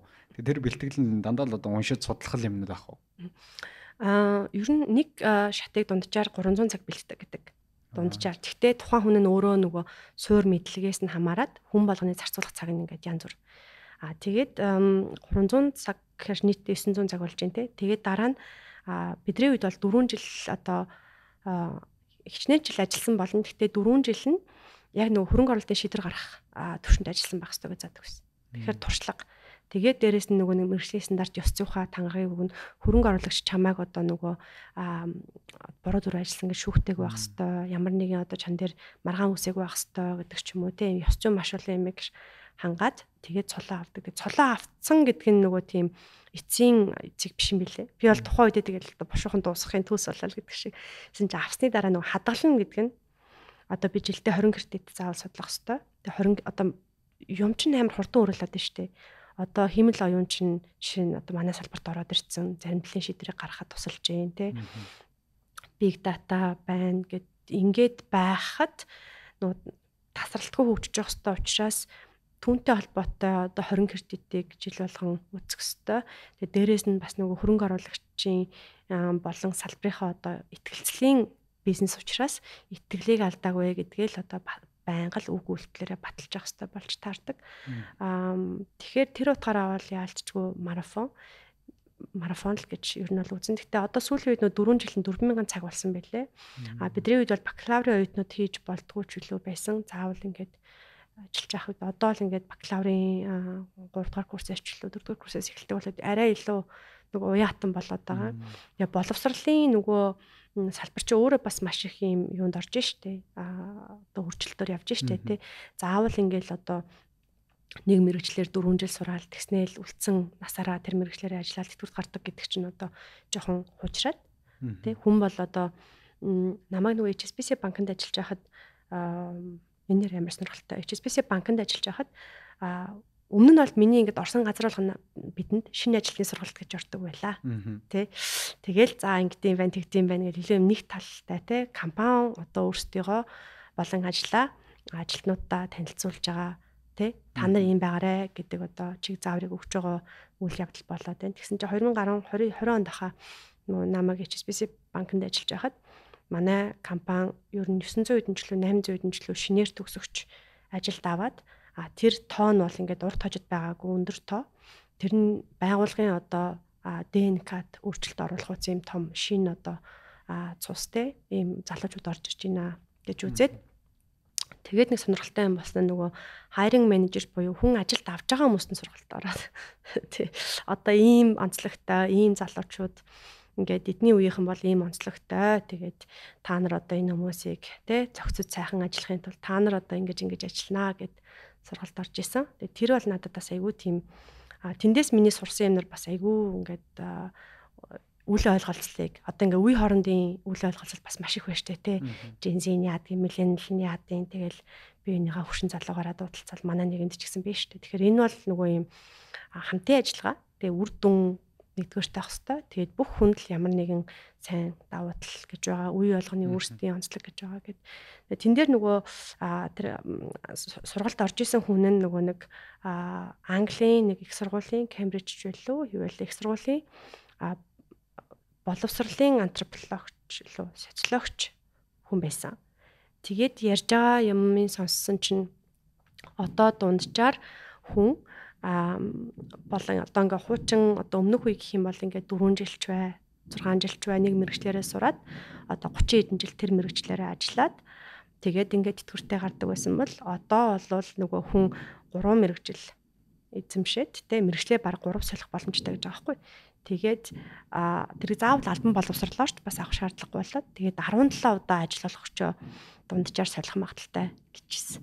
Тэгээ тэрийг бол одоо жишээлбэл ингээ харахаар ямар доктор сууршилгүй ингэж бас хүн хэлэх гээд байгаа зү тэ одоо гэтэл тэр чинь ингээ нийгмийн өөрөө тийм болоод тэгээ социологи антропологийн судалгаагаараа бас тэгж гараад байна гэдэг чинь нөгөө өөрчлөлт гэдэг чинь өөрөө юм тогтмол юу ойлгомжтой вэ гэхээр ингээ бид нар байнгын өөрчлөлтөнд байх нь л ойлгомжтой өөр юмнх ойлгомжгүй шүү дээ тэ. Тэгэхээр тэрэн дээр нөгөө боловсролын салбар насан туршийн боловсрол ч гэсэн юм байх юм байна. Тэгэхээр хүний нөөцийн бодлого ч гэсэн тэр лугаа чиглэсэн байх хэрэгтэй юм байна. Технологи хөгжсөнтэй холбоотой бидний нөгөө анхаарлаа төвлөрүүлэх хугацаа бас их богиносж байгаа юм байна тий. Тэгэхээр эдгээр залуучдыг та нар сайн ажиллуулъя гэх юм бол нөгөө хийсэн ажлынхаа фидбэкийг буюу сайн байсан муу байсан ингэж ажилламаар байсан гэдгийг нь тухай бүрэн заавал хэлжээ тий. Тэгээд тийм work hard play hard төрлийн хүмүүс биш шүү. Буюу ингээд хөвтлээ ажиллаа дараа нь ингээд хөвтлээ одоо хөгжилтдөг төрлийн хүмүүс биш шүү. Ажлын байр өөрөө тийм таатай, ээлтэй, нөхөрсөй орчин байх хэвээр тий. Тэрийг бол илүүд үздэг гэдгийг ингээд зааж байгаа.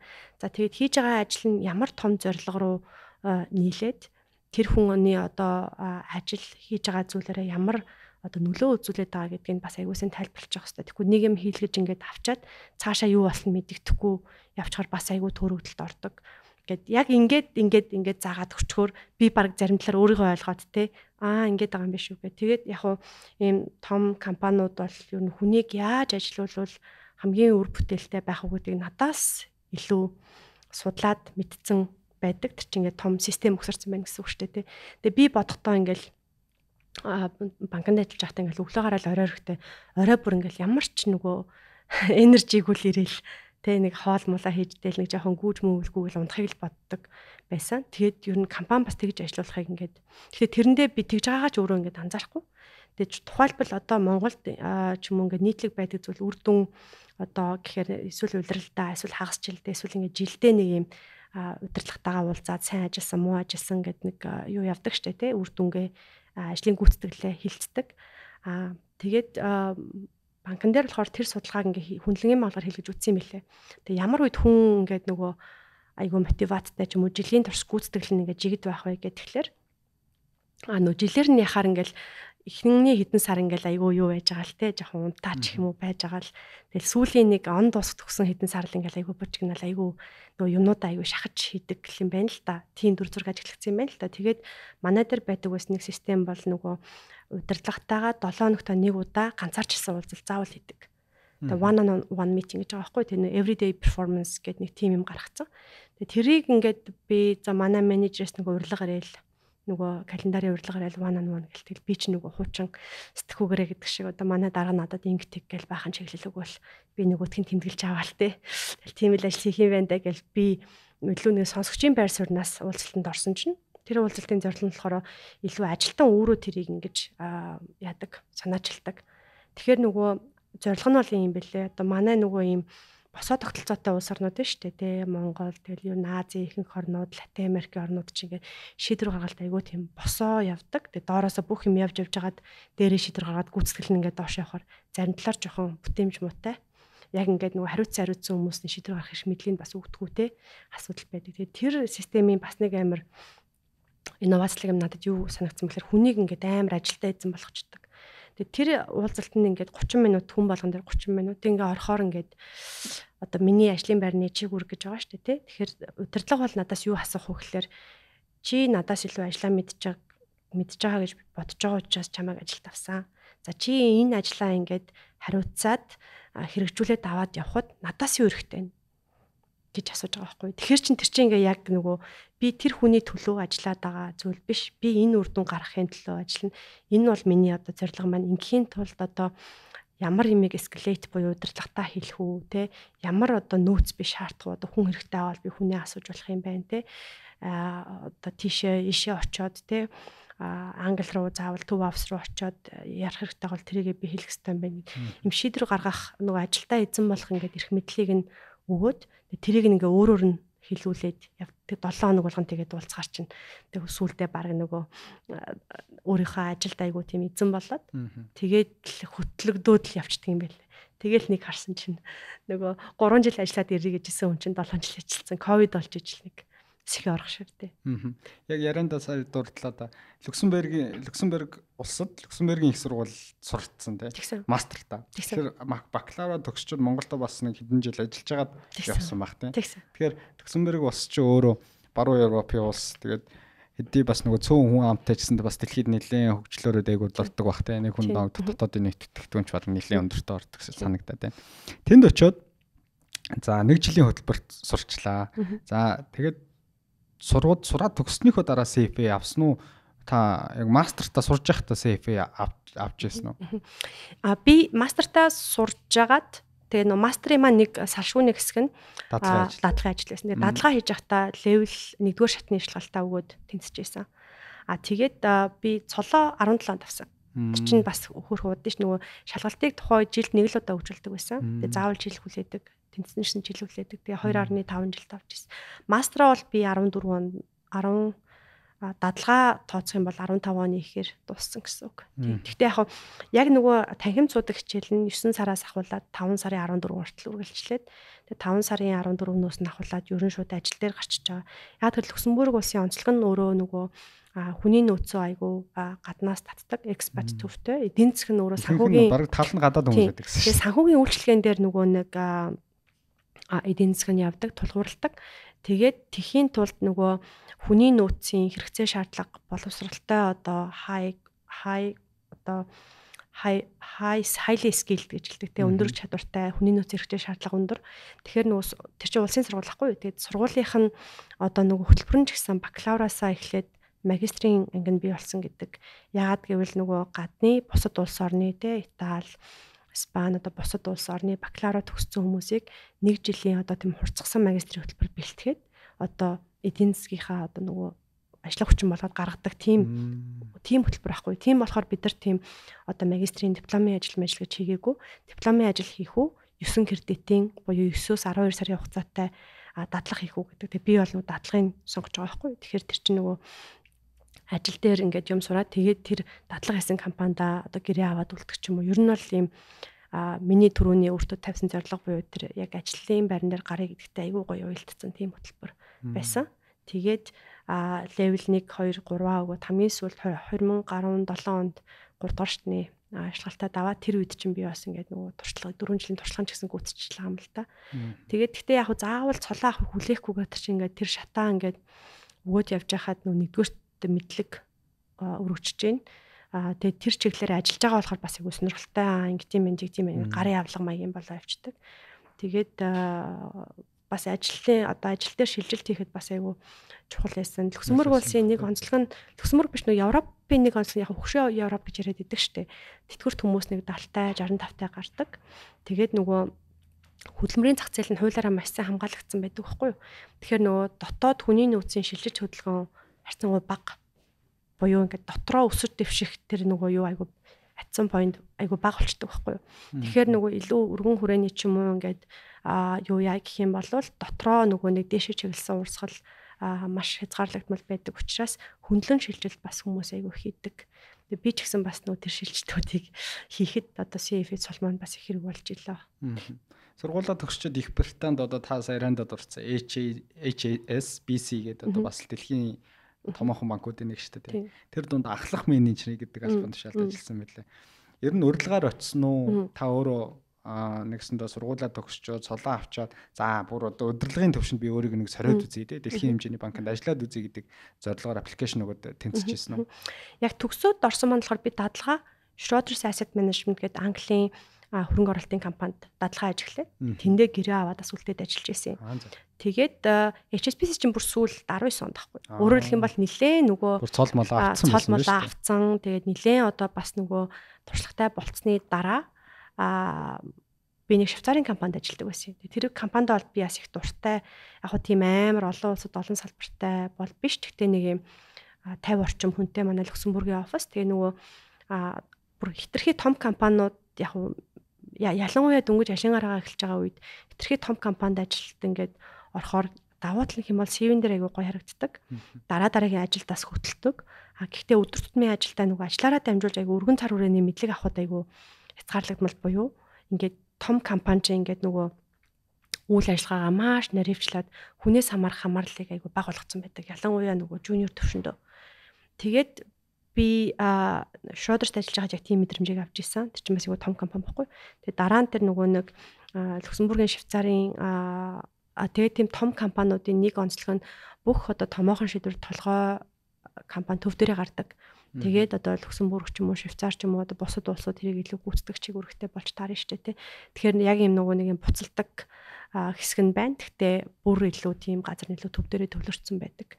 Тэгээд дараа нь би тэр арай одоо жижиг компанид ороход би бүр яг юм амар гоё мэдрэмж авч ирсэн. Яг ингээ өөрийгөө мэдрээд гэдэг шигтэй нөө бүх шийдвэр гаргах юмнуудад нь ороод шийдвэр яг тухайн нөлөө бүхий болж ирж байна. Илүү одоо ингээд яг газар дээр одоо юу гэдгийг те нөө компанийнхаа өмнөөс бодож эхлээд тэгээ нөө хүний нөөцийн хувьд нэг 50-80 хүнтэй баг гэдэг чинь яг бас айгүй тийм нягтлал болдгол юм байлээ л те. Тэгээд тийм байж байгаа. Тэгээ тэр бол илүү нөгөө альтернатив инвестмент буюу одоо тэр хөрөнгө оруулалтын одоо илүү тийм уламжлалт бүтээгдэхүүн гэхээсээ илүү одоо нарны салхин станц ч юм уу эсвэл hedge fund те private equity эсвэл ингээд нөгөө аюул сонирхолтой хөрөнгө оруулалтын стратеги хөрөнгөний зах зээл зөв маш хүчтэй шүү дээ. Ямар ч нийгэм шийдэхдэггүй байгаа юмыг бас шийдчих болохоор тийм их хүчнүүд болцоо бас байдаг. Тэгээд активист хөрөнгө оруулалтын стратеги хэрэгжүүлдэг тийм сан бас миний одоо ажлын цар хүрээнд байсан.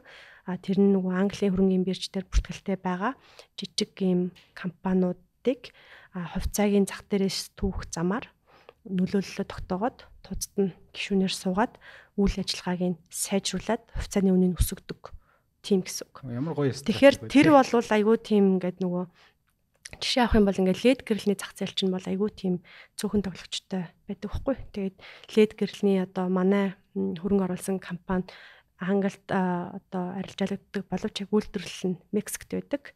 Тэгээд үнэхээр одоо өрсөлдөгчгүй сайн бүтээгдэхүүн үйлдвэрлэдэг тийм компани баггүй юу. Гэхдээ нөгөө үйл ажиллагаан дээрээ жоохон бүтлгүүтээд нөгөө захиалгуудаа цаг тухайд нь хөргүүлж чадахгүйгээс болоод ашигт ажиллагаа хувьцааны үнд айгу сөргөөр нөлөөлөдсөн. Тэгээд активист хөрөнгө оруулалтын сан гэдэг чинь бид жишээлбэл юу хийж болдог байсан бэ гэхээр бусад жижиг хөрөнгө оруулагч нартайгаа зөвшөлдсөд одоо нэг 10%-тай 15%-тай тий бид нэг 12%-тай ч илүү зөвшөлдсөд за энэ компани одоо үйл ажиллагааг сайжруулахад нь бүгдээрээ л очих гээд шүү дээ тий тэр газар дээр нь очиод тий нөгөө яг Мексикод чинь юм нөгөө бас жоохон монголжуу гэдэг шиг нөгөө удирдлагуудтай асуудлаа нэг хилдэггүй тэгэхээр ингээд өөрөө ажиллаа муу болсон хийж харагдах гэдэг юм шиг. Тэгээ асуудлаа айгу доод түвшиндөө дарчдаг. Тэгээ болоод байна гэдэг байгаа боловч тоогоор тэр нэлэрхийлэгдэхгүй асуудалтай. Тэгээ бид нар ингээд нөгөө туудсын хурал дээр ярьж агаад төлөөлөл Мексик руу нисгээд тэгээ яг үйлдвэр дээр нь очиод одоо тэр компанийн хажуутлын бааранд очиод үйлдвэрийн ажил бааранд очиод гэж байгаа байхгүй бараг те тэр үйлдвэрийн усад юу ярьж гин асуудал нь хаана байна ингээд гэхдээ нөгөө compliance-аас буюу нөгөө хуулийн газраас айгуу тийм болохгүй юмныхаа зааврыг айгуу сайн аваад явна тийм нууц ажиллагаа ч юм уу явуулж болохгүй шүү дээ те тэгээд ингээд мэдээлэл аваад яхаар явж айгуу соёлын асуудал болж явж байгаа байхгүй одоо чинь ийм асуудал байна гэдээ үннээр нь хэлжүүл бид тэрийг засмаар байхад тэр хүн ажиллаа муу болсон хийж харагдах гээд байгаа учраас ингээд дарцсан тэр асуудал байгаа. Тэгээд тэн дээр үйл ажиллагааг сайжруулахын төлөвлөгөө гаргаад ажиллангууд тэр хувьцаа энэ тэр айгүй сайн өсөж байгаа байхгүй. Тэгээд бүгдээрэнд нь хэрэгтэй. Тэгээд тэр жоохон соёлын жоохон өөрчлөлт хэрэг гарсан. Яагаад гэвэл нөгөө асуудал байгааг олж хараад ингээд дээшээ одоо хэлэгч нь бас тэр хүний ажлын ажлын чиг хүргэн нэг нь штэ тэ. Тэгэхээр бүх юм болж болохгүй хад болж ин гэд яриад ах чинь чи муул ажлын гэсэн үг штэ тэ. Тэгэхээр тэр энтрийг нь жоохон өөрчлөх тийм соёлын юмнаар оруулах хэрэг гарсан. Тэгээд удаачгүй бас манай тэр компани нөгөө тэр чинь захиалга өгчөөд захиалга цаг тухайд нь хөргүүлэхгүй байна гэдэг чи одоо айгүй том асуудалтай. Тэр нь ингээд сайжраад ингээд явсан. Тэгэхээр нөгөө тим митинг тэр мэтчлэн айгүй сонирхолтой хөрөнгө оруулалтын стратегиуд дээр ажиллаж агаад тэгээд HSBC-д болохоор би тэгэж их яг нэг нөгөөлөхөд өөрөө нөгөө хөөцөлтөд материал өгөөгүй. Яг нөгөө team альтернатив чиглэлээрээ ингээд гайгүй мэрэгшээд ажиллаж исэн.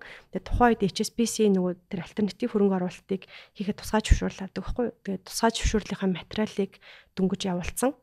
Тэгээ яг ийм нөгөө ийм бид сургаж авах биш те бидэнд ингээд зааж чиглүүлээд явах хүн хайж ийна альтернатив инвестментэр гээд тэгээд нөгөө ийм юуны компаниуд идэв ч хүний нөөц зуучлалын компаниас над руу холбогдчихжээ. Тэгээд тухайн үед болохоор миний асуудал нөгөө хуучин компани дээр ажил маань надад айгүй таалагдчихсэн ч гэсэн нэгдүгürt би нялх хүүхдтэйсэн. Хоёрдугаарт нөгөө бид нэг Катарын нэг хөрөнгө оруулалтын сан байдаг байсан. Катарчууд ч нөгөө нэг исламын шашинтай учраас бүтэнсээ өдөр ажилладаг. Тэгээд тэндээс нөгөө ийм одоо хөрөнгө оруулалт хий энийг зарын авъя ч юм уу гэхээр тэрийг нь тухайн цаг мөчтөн цаг алдахгүй нөгөө батлах эсвэл ингээд татгалзах хариу явуулах шаардлагатай. Тэгэнгүүт би нөгөө бага насны хүүхдтэй хөвхүүл байсны дээр бүтэнсээ өдөр ингээд дандаа ажиллаадсан байхгүй. Тэр нь яг тухайн цаг үедээ миний нөгөө work life balance гэдэг шиг юм жоохон таарахгүйсэн л та. Тэгээ өөр хүнд нөгөө тэр ажлаа хүчээ гэхээр бас юусоо болж өгөхгүй. Тэгээ нэг тиймэрхүү байжгаад тэгээд ийм банк байна, HSBC банк байна, ийм банк байна гэх. Тэг яг би мэдээж нөгөө байгууллагынхаа нэр нь мэдээж том. Тэгтээ дотроо ороод юу их ингэдэг надад айгүй чухал байсан. Тэгээд орох гэж би бас нийтлэлээ судалсан. Тэгээд нөгөө бас атсан point гэдэг шиг нөгөө удирдлага айгүй чухал. Удирдлагатайгаа нөгөө арга барил нийлэх үү, одоо микро менеж хийдэг хүн байх уу, эсвэл ингээд чамд ажиллаад даатгадаг хүн байх уу, тэ итгэдэг хүн байх уу гэдэг айгүй чухал болохоор би нэлээд тал талаас нь нухацтай хандаад тэгээд өмнө нь яг хөө миний нэг одоо трама гэдэг шиг эмгтэй удирдлагатай хараа айгүй хэцүү мэн гэдэг тийм би одоо хөвшмөл ойлголттой ч юм уу болцсон байсан. Яг надад нэг тийм тохиолдсон л байж тарахад байна л та тий. Тэгээд эсвэл улсууд их тэгж ярьдаг ч юм уу. Тэгээд нөгөө HSBC банкнд орохгүй бусад бүх юм нь ингээл айгу болоод идэг. Тэгээд удирдлага нь ямар хөө ингэсэн чинь нэг эмхтнийг бүсгүй байгаа даа гэл. Тэгэл би одоо яах юм болоо гэл жоохон гайхаал. Тэгээд нэг юм арай экстра due diligence хэрэгтэй болж байгаа байхгүй. Тэр чинь азар миний ажиллаж исэн компани одоо хамтран ажиллагчийн эхнэр нь яг тэр удирдлагт нь ажилладаг хүн болж таарад. Тэгээд би ингээд ийм ажил сонирхоод ингэсэн чинь ингэж байна. Тэгээд ер нь яг зүгээр нөгөө удирдлагын арга барил нь л айгу сонирхолтой байсан. Би жишээлбэл ямар арга барил дээр илүү ингэж нөгөө shine хийдэг хүн бэ гэхээр надад ингээд ямар үр дүн хүлээж байгаа л ингээд хэлчих. Тэрийг хүрх аргаа ингээд би өөрөө тодорхойлоод тэ ингээд явъя. Тэрнээс бол ингээд хит их цаг баригдсан, хит их ингээд нөгөө болно болохгүй ингээд заагаал ч юм уу те ингээд ийм сум хөдөлгөөд энд ингээд цэг таслал тавиад ингээд гээд ахаар би жоохон яачтай юм шиг л. Нөгөө том зургаараа хүрх гээд байгаа зорилгоо ингээд тайлбарлчих юм бол нэг жоохон бүтээлч байдлаар тэн дээр ч ажиллаад ингээд ингэх боломжтой юм байна гэж ойлгоод тэгээд надад тэр удирдлага аягүй чухалсан. Дээрээс нь бид нар нөгөө төв офс Лондонд очиж Лондонтойгоо ямар харилцаатай юм бэ? Тэ ямар шийдвэрүүд хаана гардаг юм бэ? Тэр аягүй чухал байсан. Тэгээд нөгөө баг хамт олон бас айгүй дотроо бас ингээд нөгөө цаашаа жишээлбэл ингээд өсөж хөгжиж ч юм уу өөр газар яг HSBC-д орсон бас нэг нөгөө давхар миний бодож байсан зүйл нь дараа нь би нөгөө дотроо шилжилт хөдөлгөөн хийхэд компани солихгүйгээр тэ өөр улсад ажиллах бас боломж байсан байхгүй айгүй байдаг ер нь тэрийн тэрийг бодолцоод тэгээл нилээн болж байгаад бас гайгүй ороод ер нь бол ажилласан. Гэтэ соёл бол айгүй өөр л байсан. Тэгээд орсон юу нь бол төгсөөд гэхээс илүү сүүлийн тэгээд нөгөө нэг түрүү стратеги ярьжсэн би тиймэрхүү нөгөө айгүй тийм активист тийм стратеги дээр ажиллаж агаад тэгээд нөгөө HSBC-д ороход та бүхний зорж байгаа тэр нөгөө юу альтернатив хөрөнгө оруулалтын стратеги чи юу юм бэ? Би яг ямар стратеги дээр ажиллах юм? Тэр надад айгүй чухал. Гэсэн чинь 2 3 юмсэн. Нэг нь болохоор дэд бүтцийн хөрөнгө оруулалтын сан гэдэг. Дэд бүтц гэдэг бид нар хатуу дэд бүтц бодоод идэг. Зам, гүүр, онгоц буудал гэлтэй. Дэд бүтц гэдэг чинь одоо шилэн кабел. Social housing буюу одоо нэг ахмадын ч юм уу ингээд нөгөө нийгмийн одоо олон талын оролцоог хангасан тий хүртээмжтэй байх хэвээр одоо орон сууцны төлөвлөлт ч гэсэн хүртээмжтэй байх хэвээр зам барилгач хүртээмжтэй байх хэвээр эмнэлэг гэдэг чинь бас дэд бүтэц сургууль гэдэг чинь бас дэд бүтэц гээд тэгээд тэр нөгөө Латин Америкийн орнуудын дэд бүтэц рүү гэдэг нь зөвхөн зам барилга биш те одоо тийм зүйлүүд рүү хөрөнгө оруулдаг нэг стратегтэй нөгөө стратеги нь болохоор хөгжиж байгаа орнуудын буюу одоо манайх шиг орн тэнд бас Монгол ч гэсэн орн би тухайн үед баг нөгөө хөөцөлж байгаа гэдэг шиг Монголын дотор нь оруулчихсан.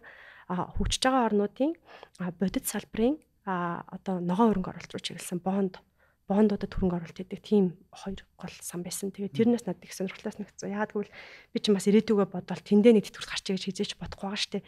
Буцаад ирнэ л гэж бодож байгаа штэ. Тэгээд тэр нь хизээвэ гэж бас алсаараа өөрийгөө бэлдээд байсан юм шиг байгаа даа. Тэгээд Латин Америк гэхээр бас манайхтай адилхан хөгжиж байгаа орн. Тэгээд хөгжиж байгаа орн гэхээр Вьетнам гэхэд маш олон орнуудын нөгөө бодит салбарх байх нь амар чухал. Яагаад гэвэл ихэнх тохиолдолд санхүүгийн зуучлагч чинь нэг санхүүгийн компаниас нөгөө санхүүгийн компани руу хөрөнгө оруулалт хийдэг ч юм уу юм болчдөг. Тэгээ бодит салбар руу хөрөнгө оруулалт хийх чинь нөгөө өөр нөлөө аяг өндөр байна гэсэн.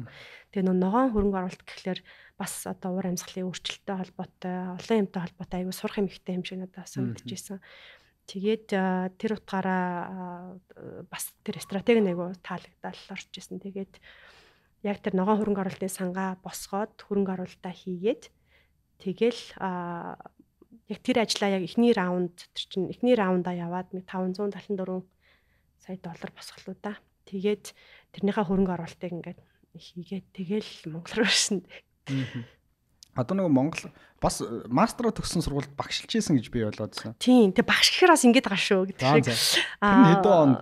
Тэр нь болохоор яг 19-22 оны хооронд. Тэр чинь барыг саяны банктаа ажиллаж байхдаа давхар хийсэн. Тийм. Одоо монголоор бол нөгөө цагийн багш байхгүй юу? Монголоор бол цагийн багш. Гэхдээ англиараа adjunct professor гэж хэлээд байгаа. Миний гэрэн дээр бол тэгж хэлсэн. Ажлынхаа хажуугаар хийсэн гэсэн. Тэгээ ажлынхаа хажуугаар хийсэн. Яаж тийм монголын хэмжээг амжуулаад байна.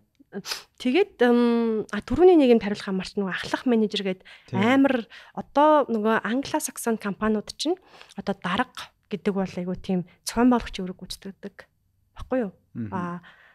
Оросд ч юм уу, Мексикт ч юм уу, Францад ч юм уу дарга гэвэл бас айгу тийм нөлөө бүхий шийдвэр гаргадаг хүн гэж ойлгохтон. Англосаксон тэгээ дээрэс нь Скандинавын орнууд дарга гэдэг бол facilitator буюу одоо ийм мэрэгжлийн ийм ундаг хүмүүс байхад одоо ийм орцуудаар би ямар хоол хийх вэ гэдгээ боддог. Тийм зохион байгуулагч хүнийг хэлдэг. Тэгэхээр яг би дотроо HSBC чи хоёр ийм шатлалтай. Нэг нь бол яг ийм албан тушаалаараа байдаг. Тэгээ би чи senior officer үлээ шинэ анализ гэдэг. Нөгөөх нь болохоор нөгөө дотоод матриц буюу нөгөө залхамж ажилтан, дараагийн тиймд бэлтэж байгаа ажилтан гэдэг ийм 8 грейдтэй. Тэгээд нэг нь бол одоо CEO буюу хамгийн нэг номерын хүн нэг л байдаг те. Тэгээд ингээд доошоо яваад хамгийн одоо junior entry level нь 8. Тэгээд дараа нь 7, тэгээд дараа нь 6, тэгээд дараа нь 5. Тэгээд би бол 5 дээр байсан байхгүй. Тэгэхээр би айхтар том дарга байсан гэж одоо хэлэх нь хаашаа юм те. Гэтэ сувраг нь бол яг ингэж явдаг. Одоо 7, 8, 6 дээр дийлэнх ажилчдын одоо 70-80% нь явдаг. Би бол ингээд 5 дээр байсан л гэсэн үг. Тэгэхээр нөгөө гадаадд дадлах хийж ирчээд Монголд ирээд бараг л те амар ажил хийж исэн юм шиг ярьдаг хүмүүс бас байгаад идэг штэ. Тэгэхээр бас тийм агуулгаараа би бол өөрөө айхтар том дарга марга байсан гэж бол хэлэхгүй. Тийм яг 5 дээр байсан гэдэг чинь дунджаас жоохон дэшээ. Тэгээд цомхон багтай. Тэгээд нөгөө ихэнх ажлуудаа бас нөгөө Люксембургт чинь хүний нөөц маш үнэтэй учраас аутсорс хийгээд Малайз руу энтэг рүү хүмүүс авчдаг. Тэгээд тэдэртэйгээ их орох ажилтдаг байсан гэсэн үг. Дараачийн асуулт нь болохоор нөгөө юу байсан шүү дээ. Багшилж исэн. За багш чинь юм а. Түрүүний би нөгөө сургуулийнхаа тухай ярьсан. Манай сургууль бол ерөөсөө л аль болох богино хугацаанд ажиллах хүчинд бэлтгэх илүү тийм нөгөө практик заадаг сургууль баггүй юу те хэрэгцээ шаардлага нугасаа тийм. За яг PhD болоод явчвал илүү судалгааны чиглэл рүү болоод явах бах те. Тэгэд тэр нөгөө миний үед болвол манай сургуулийн магистрийн хөтөлбөр 1 жил байсан. Одоо намраас хавар хүртэл ингээд хичээлүүдэд шахаж үзээ. Тэгээ шууд дадлага дээр гарчдаг те. За тэгсэн чинь сүүлд болохоор их сургууль дээр өөрчлөлт ороод 2 жил болоод тэгээ эхний жилийн нэг суурь хичээлүүдэд заагаад 2 дахь жилдээ ингээд нөгөө тухайлсан чиглэл рүү айлгүй мэрэгшдэг болсон. Тэр нь нэг нь одоо эрсдлийн удирдлага, нэг нь банк, нөгөөх нь одоо ногоон болон хур ханцлын өөрчлөлттэй холбоотой хөрөнгө оруулалт гэдэг ч юм уу тийм болоод тэгээд тэр 2 дугаар курсынхаа багш нарыг ер нь ингээд 70-80% зүгээр юм мэрэгчлэрээ ажиллаж байгаа хүмүүсийг гэрээлж авчир заалгадаг байхгүй. Өөрөөр хэлбэл 1-р курсэд тэр бүх нөгөө мундаг доктор профессорууд нь академик хичээлүүд нь ороод 2 дээрээ бол илүү ажлын байранд бэлдсэн ийм практик одоо окей яг практикээр яадیں гэдгээ ярьдаг заадаг хүмүүсээр багшлуулдаг байхгүй. Тэгэхээр яг багш гэхээр нөгөө илүү академик карьертэй хүмүүс гэж ойлгоод байдсан шүү дээ. Тэгэхээр миний одоо тэр багшилж байсан гэх юм уу тэр юу болвол одоо банк санхүүгийн ангийн 2 дугаар курсын магистрийн одоо 2 дугаар төвшний оюутнуудын тэр ESG буюу одоо байгаль орчин нийгэм засаглалтай холбоотой хөрөнгө оруулалтын стратегийг л одоо мэрэгжлийнхаа хүрээнд яагаад би бас тэр ажлын саналыг авсан бэ гэхээр HSBC чинь тэр ногоон бондын сан гэдэг одоо анхудаа хувийн хвшлийн тэгээ өмнө нь бол ингээл дэлхийн банк IFC компаниуд чинь тийм бүтээгдэхүүн зөндөө гаргасан ч гэсэн үр дүн нь бод байдал дээр нөгөө commercial буюу тийм арилжааны шин чанартай банк орчихгүй болохоор ингээд зарцуулж байгаа мөнгө гарч байгаа үр дүн нь ерөөсөө болохгүй байсан гэд тэгээд одоо банк орсон баггүй. Тэгэхээр тэр чинь бас нөгөө төдийлөн тухайн үед чи 19 20 онд чинь тийм туршлагатай шүлт яг тэр чиглэлээр ажиллаж байгаа хүмүүс Люксембургт айгүй бага байсан. Тэгэл тэр шугамаараа л орсон. Тэгээд яг би 3 жил гэж байгаа боловч тэр чинь нөгөө юм байнгын биш. Одоо миний тэр нөгөө манай ангийн оюутнууд чинь намар л яадаг баггүй юу? Намар л одоо хичээл нь ороод тэгээд би ингээд лекц ороод семинараа ороод тэгээд нөгөө би далт буюу курсын ажил хийлгэж аваад тэгээд тэрийгээ дүгнждэг. Тэгээд тэрийгээ болохоор би сургууль нөгөө ажилласаа нөгөө ээлжийн амралтаа хэдэн өдөр аваад ингээд зохицуулждаг. Тийм л ажил. Тэрнээс байнгын багшлаад л одоо самбар шахуулаадсан зүйл бол яг байхгүй. Илүү нөгөө практик туршлага дээр үндэслэж явдаг зүйл гэсэн үг. Тэгээд тэр хөтөлбөр маань яг нөгөө ковидын үед бас таарсан учраас айгүй хүндрэлтэйсэн. Нөгөө зайнаас хичээл заана гэдэг чинь одоо танхимын уур амьсгал чинь нэг өөр те. Зайнаас бол ингээд багшаас бол их одоо багш гэхээс л баг инструктор гэх юм да те. Их тийм хүчин чармаал шаарддаг юм билэ. Тэгээд Монгол дээрээ бас зайна нэг удаа очиж бас нөгөө 3 жилийн гэрээтэйсэн болохоор заасан. Тэгээд 3 дахь дээр нь одоо баг болио гэхэд тэгээд гэрээгээ сунгаагүй болсон тий. Тэгэхээр ямар ч гэсэн ингээд маш олон юмнууд зэрэг хийгээд байна шүү дээ. За ингээд гэр бүл байна тий энэ өхнөөсөө. Тэгэхээр энэ болгоны яаж ингээд балансын сайхан ёстой нөгөө хоолны жов шиг ингээд тааруулаад тий. Тэгээ яаж өндөр бүтээмжтэй бас ажиллаад байна. Янз бүрийн нэг юм арга барил нууц юм уу байвал одоо манай сонсогч нарт овоолцооч. Үгүй одоо нэг нууцсаад ах юм байхгүй. Тэг үнэн л жоохон тийм шиг байлээ штэ. Тэгээд юм айгуу тийм нөгөө passion driven гэдэг шиг те ингээд зүгээр сууж чаддаг өнөө. Тий тэгээд айгуу юу яхахыг боддог. Яг нөгөө хийж байгаа хариуцсан дээр айгуу эзэн болохыг хичээдэг. Ямар ч байсан ингээд нэг юм хариуцсан бол тэрийгээ ингээд зөвхөн нэг юм журамлагдсан чигүрэг ч юм уу гэхээсээ илүү ингээд дөрвөн цар үрээгээр нь хараад тэгээд одоо импактал хувийнхаа бас те импакт гэдэг юм бол үзүүлэхийг хичээгээд байна гэсэн үг шүү дээ. Яг тэгээд явж байгаад одоо чинь нийтийн албатай холбоотой ажил хийж байгаа. Тэгэхээр нөгөө эргээд ингээ хараад дүгнэхэд би аль одоо оюутан байхасаа ч тэр ингээл нэг давтлага өгдөг цагийн ажлыг л би зөөгч хийж болно шүү дээ. Тэ жишээлбэл тэгэл арай цалин хөвөл бас өөр ажил их боломж байсан л та давтлага өгөх ажлаас илүү те. Тэгэл ингээд дараа нь нөгөө Люксембургийн Global Shapers-т ороод л бас тэрнгүүр чинь баахан нийгмийн ажил нийгмийн шинжтэй төсөл хийж яваад л те. Ингээд яваад байсныг харахаар нэг талаас бол яг нөгөө ойрын зайн одоо тактикийн зорилт буюу ингээд би чинь шинэ газар те надад 10 жилийн анги өгөх гэж байхгүй их сургуулийн те бакалаврын анги найзууд гэж байхгүй хамаатан садан гэж байхгүй юм нэг би өөрөө хинч биш юу ч газар л ингээл нэг хөлөө олох гээд үзээд байгаа учраас аль болох ингээд нөгөө олон төрлийн хүмүүстэй уулзуулдаг тийм одоо орчил дээр өөрийгөө байх нь бас чухал байсан. Одоо network гэдэг талаасаа тий. Одоо network чинь ингээд зүгээр арга хэмжээгээр ч нэрээ солилцох нэр биш шүү дээ. Яг хамт ажиллаж үзээд арга барилаа ойлголцоод ингээд явах айгуу чухал. Тэр зүйлүүд маань намайг бас айгуу тийм буцаж ас ирэхэд айгуу нөлөөлсөн. Ягаад гэвэл бид нар Global Shapers-тай хад манай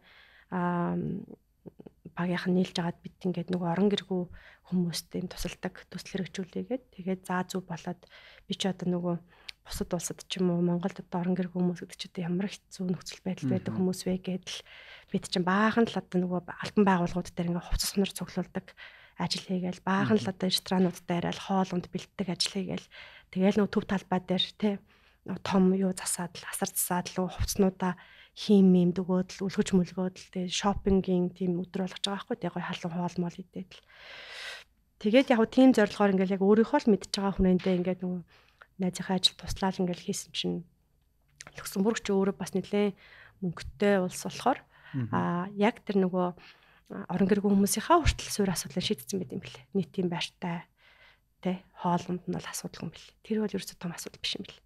Тэр орон гэргүй хүмүүс чинь маш олон шалтгаанаар орон гэргүй байгаа. Цагаан ажилтсан хүмүүс байгаа, тэ архит нарсны хамааралтай хүмүүс ч байгаа.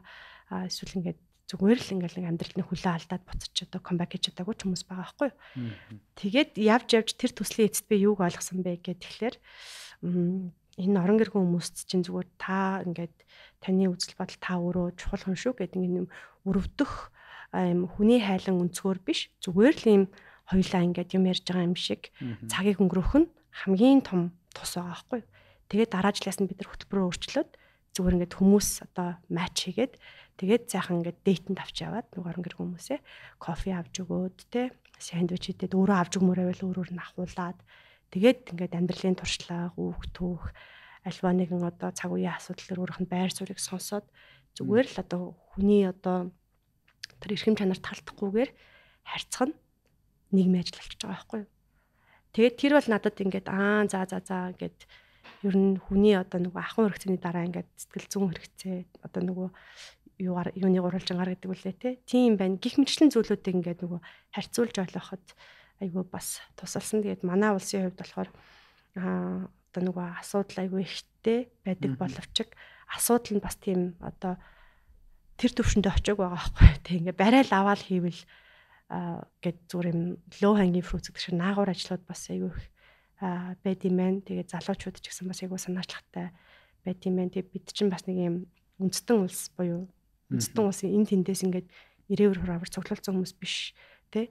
Бүгдээрээ сайн байвал бүгдээрэнд нь л хэрэгтэй. Тэгээ үр хүүхэд нь бүгдээрээ л энэ улстай ингээд хамтраал амьдрах юм чинь гэдэг юм бас айгүй тиймэрхүү зүйл дээр их бодогдсон юм шиг санагддаг.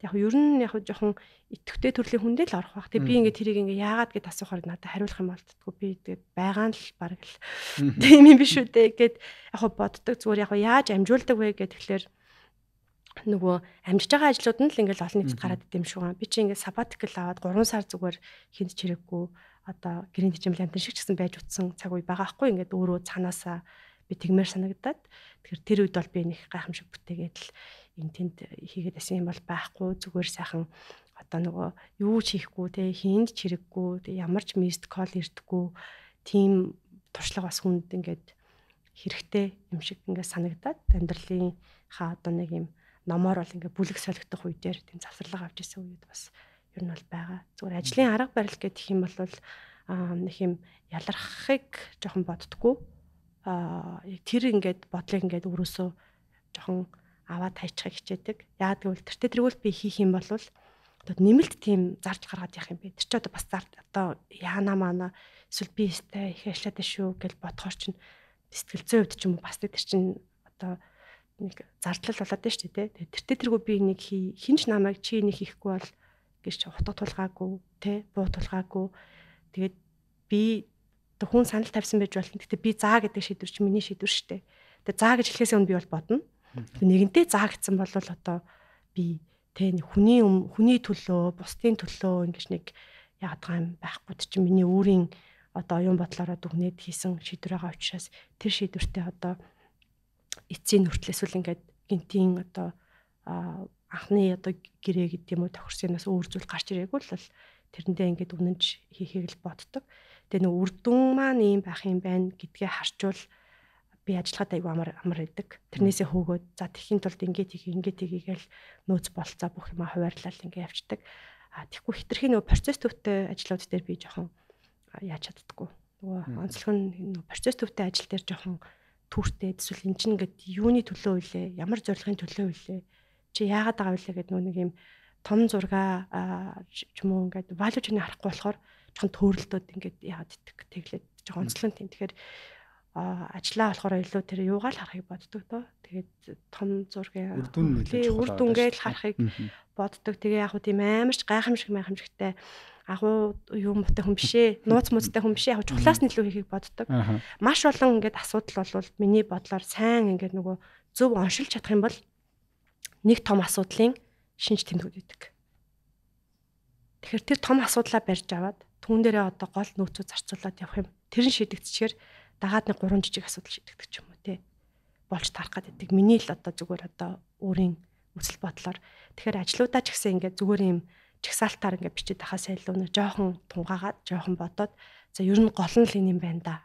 Тэгээ бусд нь бол яг хөө ингээд дагаад шийдэгдэх юм байна. Эсвэл бусд нь ингээд зүгээр одоо урсгалаараа явж хахад окей юм байна гэж нөгөө харуулал болох юм шиг санагдаад.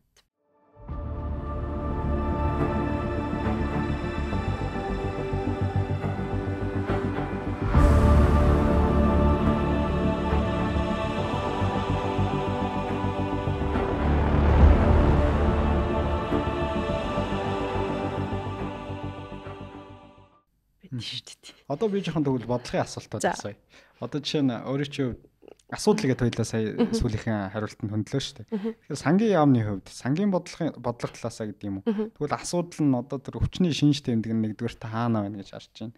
Хоёрдугаарт энэ альбом тушаалыг Deadside гэдэг альбом тушаалыг аваад мэдээж та бол үр дүнд бас чиглэсэн ажилтдаг хүн байна шүү дээ. За үр дүнгээ харчвал би яаж хийж байгаа л ямар ч үр дүнгээ харуулна, ажиллаараа харуулна гэдэг. Тэгэхээр ямар үр дүнд энэ ажлыг аваад ойрын 6 сар магадгүй жилийн хугацаанд би нэг харуулаадахыг гэсэн зорилго тавьж байна. Бодлогын асуудлууд дээр болохоор ер нь бол манай улсын одоо нөгөө эдийн засгийн бүтцтэй аюул болон асуудал хамааралтай. Бидний орлого олдог юм ерөөсөө л ойлгомжтой нүүрс зэс түүнийг дагсаа одоо бусад одоо ажиллах ч юм уу тий яг бидний одоо 8 тэрбум хүнтэй дэлхийн ертөнцид бид юу санал болгож байгаа гэдгийг юм харамсалтай нь одоогийн байдлаар одоо 2 голлох түүхэд тэгээ түүхэдтэй бас нэг төдийлөн боловсруулагдахгүй л ингээл гарч байгаа тий нөхцөл байдал бол юм тэгээд энэ маргашгүй нөгөө талаасаа бидний хэрэгцээ шаардлага хүсэл бол бас одоо хязгааргүй тий одоо бусад хүчингү улстай ч өөртөө харьцуулж ийн ингээд ер нь бол тийм нөхцөл байдалтай явж байгаа. Тэгэхээр энэ хоёрын нөгөө нэг орлого нь тийм зарлага нь ямар уу гэдгийг ингээд харьцуулах асуудал айгүй юу болчиход байгаа гэсэн үг.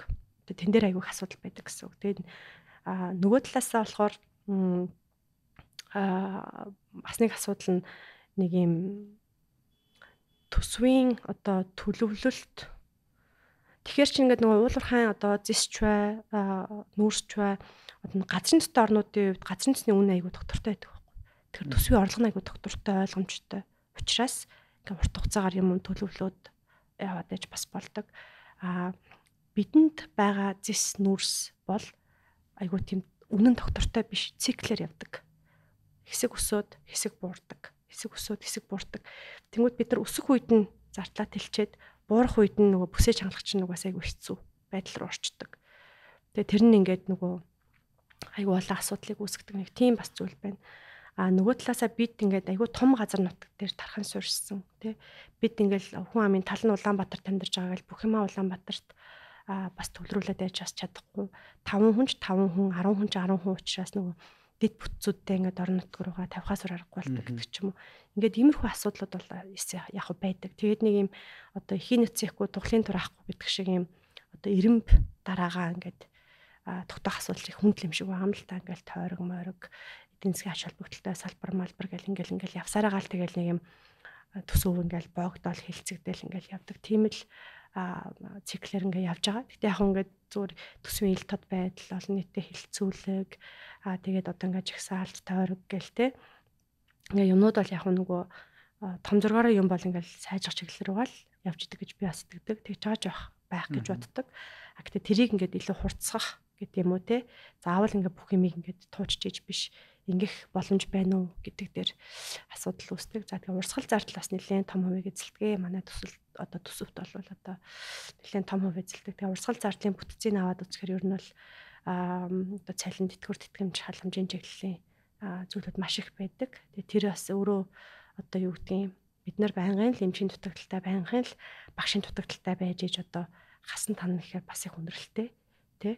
Хөдөө орон нутгтаа бол ингээд сургуулийн дүүргэлт маш бага. Төвдөө болохоор ингээд 2-3 ээлжтэй 50-60 хүүхэдтэй болчиход идэх те. Тийм асуудлууд бас ингээд байдаг. Тэгэхээр нөгөө төсвийн орлого нь бид нарт ингээд ойлгомжтой юм чинь зардал дээрээ илүү өгөөжтэй зарцуулж байгаа одоо төгрөг болгон зорилготой, зорилттой, үр нөлөөтэй байх ийм л шинтгэлүүд хийх шаардлагатай. Төсвийн орлого талтаа бол мэдээж экспортын орлого бол нэг хэрэг. Тэгээд нөгөө татварын бас орлого байгаа шүү дээ тий. Тэгэхээр энэ орлого чинь өөрөө одоо нөгөө авдгаасаа илүү аваад авах гэхээсээ илүү суур баазанд хэлнэ гэж ярьдаг. Өөрөөр хэлэх юм бол одоо нөгөө шудраг байдал бүгдээрээ төлдөг байх тий. Хоорондоо moral hazard, double стандартгүй одоо шудраг байх гэдэг зүйлүүд бас айгүй чухал. Тэгэхээр одоо татварын багц хуулийн багц хууль тэгээд төсвийн зарлагын реформ гэдэг байгаа. Эдгээр зүйлүүдээр л одоо энэ асуудлуудыг шийдэхийг л ер нь зорж байгаа гэсэн үг. За одоо нийтийн албанд ажиллаж эхлэхэд миний одоо бас нэг жоохон одоо стил дасан зохицоход хичээж байгаа зүйл гэх юм бол түрүүний яг нөгөө хувийн хвшилд ажиллахад бол бид нар альва юмны ингээ апсайд дээр нь ажилладаг буюу ашиг орлоготой байх тий. Одоо нөгөө билууга яаж томруулах вэ? Эсвэл юмыг ингээд айгүй юу гэдгийг тийм зүйл дээр илүү төвлөрч юм үр дүнд тулгуурлаж ажилладаг. Тэгээ чи хэр их хичээж өдөршнөгөө суушин чинь болвол дараагийн асуудал ямар үр дүнтэй тий ашигт ажиллагаанд яаж нөлөөлсөн бэ? Хэдэн хүн менторлсон бэ ч юм уу тий гэдэг зүйлүүд айгүй дээр их төвлөрч ажилладаг шүү дээ. Ер нь хувийн хвшилж ер нь л тийм онцлог нь. Нийтийн алба болохоор илүү тийм процесс төвтэй онцлог нь ганцхан монголч биш ер нь бусад улс орны нийтийн албаар нөгөө нэг юм айгүйх процесс төвтэй. Тэгээ дээрэс нь бас нөгөө апсайд дээр гэхээс илүү даунсайд дээр их ажилладаг юм шиг санагдсан надад. Өөрөөр хэлэх юм бол төр нэг ашиг хийгээд авах чинь одоо төрийн гол зорилго бас биш шүү дээ. Тэр чинь бизнесийн хийх ажил шүү дээ. Тэгэхээр одоо хүн болгоныг те зохицуулт яагаад байна гэхээр хүн болгоныг сайхан сэтгэлтэй одоо ёс зүйтэй гэж үзэхгүй учраас тоо тэрийг хэлэхгүй байгаа учраас тэгвэл тэр нөгөө нэг одоо хэсгээ хэрхэн хамгаалахын шудраг өрсөлдөөнийг яаж зохицуулахын те яаж одоо шудраг байдлыг хангахын нэг нөгөөгөө чадж байгаа дарга байхгүйгээд очиод алчиж болох юм уу те болохгүй гэхээр гэдэг нөгөө юм дандаа юм нөгөө эрсдэл дээр бас нэлээд төвлөрч ажилт юм байна гэж ингэж би одоо ойлгоод байгаа. Тэгэхээр тэр процесс төвтэй байх. Тэгээд тэн дээр ажиллах хоёр дээр ингээд нэг жаахан одоо өөрийгөө тасгалжуулаад гэх юм уу чинь ийм юм биш те гэж ингэж одоо бодож ойлгох гэж явсан. За үр дүнтэй байх дээр яг нөгөө хувийн хвшилт ажиллахад ингээд үр дүн бол удирлаараа ч юм уу ингээд айгүй юм ойлгомжтой болж таардаг. Нийтийн албанд нөгөө нэг юм айгүй олон оролцогч талтай. Одоо нэг шийдвэр гарлаа гэхэд тэрний нөлөөнд орж байгаа шууд бус нөлөөнд орж байгаа иргэд аж ахуй нэгдэг бол айгүй олон шүү дээ. Тэгэхээр нөгөө ер нь айгүй нөгөө улс ууртай байх нэг чухал. Нэг өдөр ингээл за дугаар хязгаарлалт байх нь зөв байхгүй нь буруу гэл. Нэг өдөр одоо бор үрэлтэй машин байх нь зөв байх нь буруу гэж шийдэх бол нэг хэрэг. Тэрний шилжилтийн үеийг тооцох хэрэгтэй. Тэ. Тэгэхээр нөгөө ер нь бол тийм богино хугацаанд үр дүн гаргаж болох юм гэж бас байна. Богино хугацаанд биш. Ер нь эн чинь нөгөө бушуу тулаа баримдаа бастагдаг шиг хурдан гэхээсээ илүү уг суурн айгу ингээд зөв явж иж чиний амьдралд миний амьдралд те нөлөөлөх шийдвэр юм байна гэхээр одоо онцлог нь бол зарим одоо суур реформын шин чанартай одоо чухал асуудлууд одоо нэг богино хугацаанд шийдэж болдог байсан бол биднээс өмнө одоо шийдэгч хэл байсан байлгүй те гэдэг шиг жоохон цаг хугацаа авдаг. Нийгмийн сэтгэл зүй өөрөө бас тэрийг ойлгодог бэлэн байдаг. За дээрээс нь нөгөө нөгөө асуудлаа айгу зөв уншилсан байх шаардлагатай болдог. Нөгөө зорилго нь аргаа зөвдөхгүй гэж ярьдаг шүү дээ. Бид нар нэг ийм юмыг зориод байна. Монгол улсыг хөгжүүлэхийг зориод байна гэхээр хинч марахгүй. Тэгээ тэрний арга зам дээр бол бүгдээрээ маргадаг шүү дээ, тий. Баг нөөцөөр арай илүү үр дүнд хүрэх боломжтой байсан, боломжгүй байсан гэд. Тэгээд бодохоор бол яг ийм суур юутай амнар бас нэлээд хилцүүлэгдэх ёстой юм байна. Олон нийтийн саналыг нэлээд сайн сонсох ёстой юм байна. Тэгээ сонсон санал бохимдол одоо зүйлүүдээ аягүй сайн онцлох ёстой юм байна. Тэгжиж тусах юм байна. Тэгэхээр би бол баг өөрсдийнхөө одоо нийтийн албаныхны ажлыг тийм орчуулагч маягийн ажил гэж бодож байгаа байхгүй юу? Асуудлаас онцлогоо тэгээд имчилгээ буюу одоо шийдэл рүү ингээд нэг гүүр болж ажилладаг. Тийм л би одоо өөрийгөө тийм л чиглэлээр ажиллах хэрэгтэй гэж ингэж ойлгож байгаа. Ялангуяа би чинь өөрөө нөгөө хувийн хвшилтэй голдуу ажиллаж исэн хүн болохоор тэр талаас нь бас асуудлыг харж чадна тий. Тэгэхээр нэг тийм монгол хэлнээс монгол хэлний хооронд биш одоо асуудлын шинж тэмдгээс онцлогоо тэгээд дэмжлэгээ тэгээд тэрний хооронд шилжих одоо шилжилтийн үе гэд эдгээр зүйлүүдийг л одоо зурглахад айгүй нүд чих болдог, хэлмэрч болдог тий асуудлыг нь одоо ингээд бие бинийгаа буруутгаад авах чинь нэг сонирм биш шүү дээ. Ер нь хувийн хвшлийн буруу, тэр компани буруу, тэгээд төрийн буруу гэл яг бүгдээрээ л охирч байгаа шүү дээ. Ясан дээрээ юм явахгүй буруу юм гараад тахаар тэгэхээр нөгөө юм finger pointing game буюу ингээд хин нэгэн хадны манга хин нэгэн хүн гэхээсээ илүү үлдчихэж байгаа институт нь ямар байх юм. Тэгээд цаашдаа энэ чинь ингээд доктортой л байх ёстой шүү дээ. Тэгээ энэ одоо ажил дээр одоо чиний ажил дээр ч юм уу миний ажил дээр ч юм уу ингээд би жишээ нь хулан гэдэг хүн байхаас үл хамааран байхгүйгээс үл хамаар мэдээж хувь хүний манлайлал хувь хүний одоо хүчин зүйл нөлөөлнө. Дээрээс нь бас ингээд хүн одоо компани гэсэн тийм шүү дээ. Хүн орж ирээд тэр хүнийхээ нөгөө бестийг гаргаж чаддаг тийм тогтолцоо бий болсон байх хэрэгтэй гэд. Тэгэхээр манай төрийн алба бол мэдээж нөгөө төрийн үйлчилгээ буюу багш, эмч гэж зөндөө олон иргэдтэй үйлчилж ажилладаг нэг хэсэг байгаа. За төрийн захиргаа буюу одоо нөгөө олон нийтийн хил ам дагуулад иддэг, яам тамгын газар ажилладаг, одоо маш олон дарга нар л байна гэж боддог юм шиг байгаа хүмүүс бас байна. Тэгээ сүүлийн үед болохоор нэг анзаарэгдэж байгаа юм нөгөө бид нар ингээд альва үйлдэлийн одоо сайн муу зардлыг аягүй тооцож яриад байгаа байхгүй юу? Тэр чинь зөвцсөн, тэр чинь буруудсан гэд. Тэнгүүд нөгөө талаар бид нар нөгөө эсвэлтлийн зардал маш ихтэй болцсон. Одоо төрийн албан агчийн ч юм уу өнцгөөс яг бол ажил хийсэн нь ингээд буруудаад бахаар юу ч хийхгүй ч юм уу те юун дээр ч гарын үсэг зурхгүй ямар ч шийдвэр гаргахгүй байж ах нь одоо байж ах тийм байдлыг өөгшүүлээд хөшүүрэгдээд тэгээд ингээд нэг юм эсвэлтэл гарахгүй гаруул ингээд бүгдээрээ гараар өгчиж гаргана гэдэг ч юм уу тийм байдал руу явуулаад байгаа учраас гэж би дүгнж байгаа учраас одоо цаашдаа энэ төрийн албаны реформ гэж яриад байна. Ер нь ингээд нөгөө хүмүүст бас тодорхой хэмжээний эрх мэдлийг өгөх ёстой. Бүх эрх мэдэл ингээд дээрээ төвлөрдөг биш. Өгөх ёстой. Тэгээ тэр эрх мэдлээ хэрэгжүүлэхүйц шийдвэр гаргах эрх мэдэлтэй хариуцлага нь хүлээдэг байж ич ер нь бол цаг хугацаа бүтээмжийн асуудал яригдана. Нөгөө талаас бид нар энэ эсвэлтгийн зардлыг ерөөс тооцохгүй. Тэр хүмүүс мэдхгүй чадахгүйтэй байгаа байдаг л багттай байхгүй нь бас маш их тий. Тэгээд ингээд нөгөө төрийн албан агч нар шиг нийгэм тайж өгдөг нэг юм бас юу болчтой шүү дээ. Сэдв болчлоо. Тэгээд олон хүн дотор бас асуудал зөндөө байгаа. Тэгээ асуудалтай хүмүүс зөндөө байдаг бах тий. Гэхдээ ингээд нөгөө нийтээрээ ингэж байгаа учраас жишээлбэл нэг төрийн тэ үсэг орчингууд л цаа гэл ингээд яхаар яг үндэ бас ингээд нөгөө бидний гол одоо хүлбэмгөөр бол ингээд хоёр баг тоглож иж болно шүү дээ. Тэр нь олон хүмүүс тоглож иж болно шүү дээ. Тэр бол ингээд хувийн хвшил байна. Иргэний нийгэм байна. Нийгмийн ингээд бүх эдисүүд байна. Төрөө бол ингээд одоо тэр дүрм нь шудраг үйлчлдэг буюу тий. За энэ тал байдлаар ингэж гарах юм бол ингээд юм юуны коучийн үүрэг гүйцэтгэх хэрэгтэй байхгүй. Одоо шудраг байдлыг хангуулдаг тий.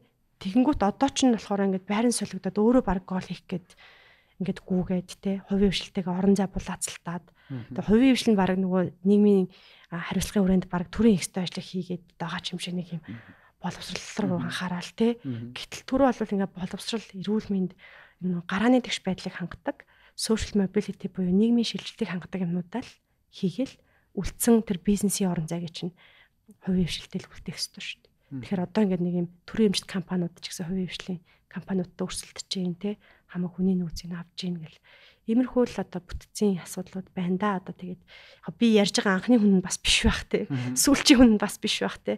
Тэгэхээр энийг одоо арай дээр болгоход ч гэдэг ч юм уу ингээд байгаа цаг үедээ байсан шиг байгаад одоо нөгөө өөрөөсөө шалтгааллах юм а хийгээд үр дүн нь бол ингээд шалтгааллах юм маш олон байх те. Тэгэхээр ядаж л өөрөөсөө шалтгааллах юм хийгээд дараа нь одоо олон жилийн дараа эргээд бодоход нэг тэр үедээ бас нэг ингээд ярц өөртөө харамсгуулах хэрэгтэй.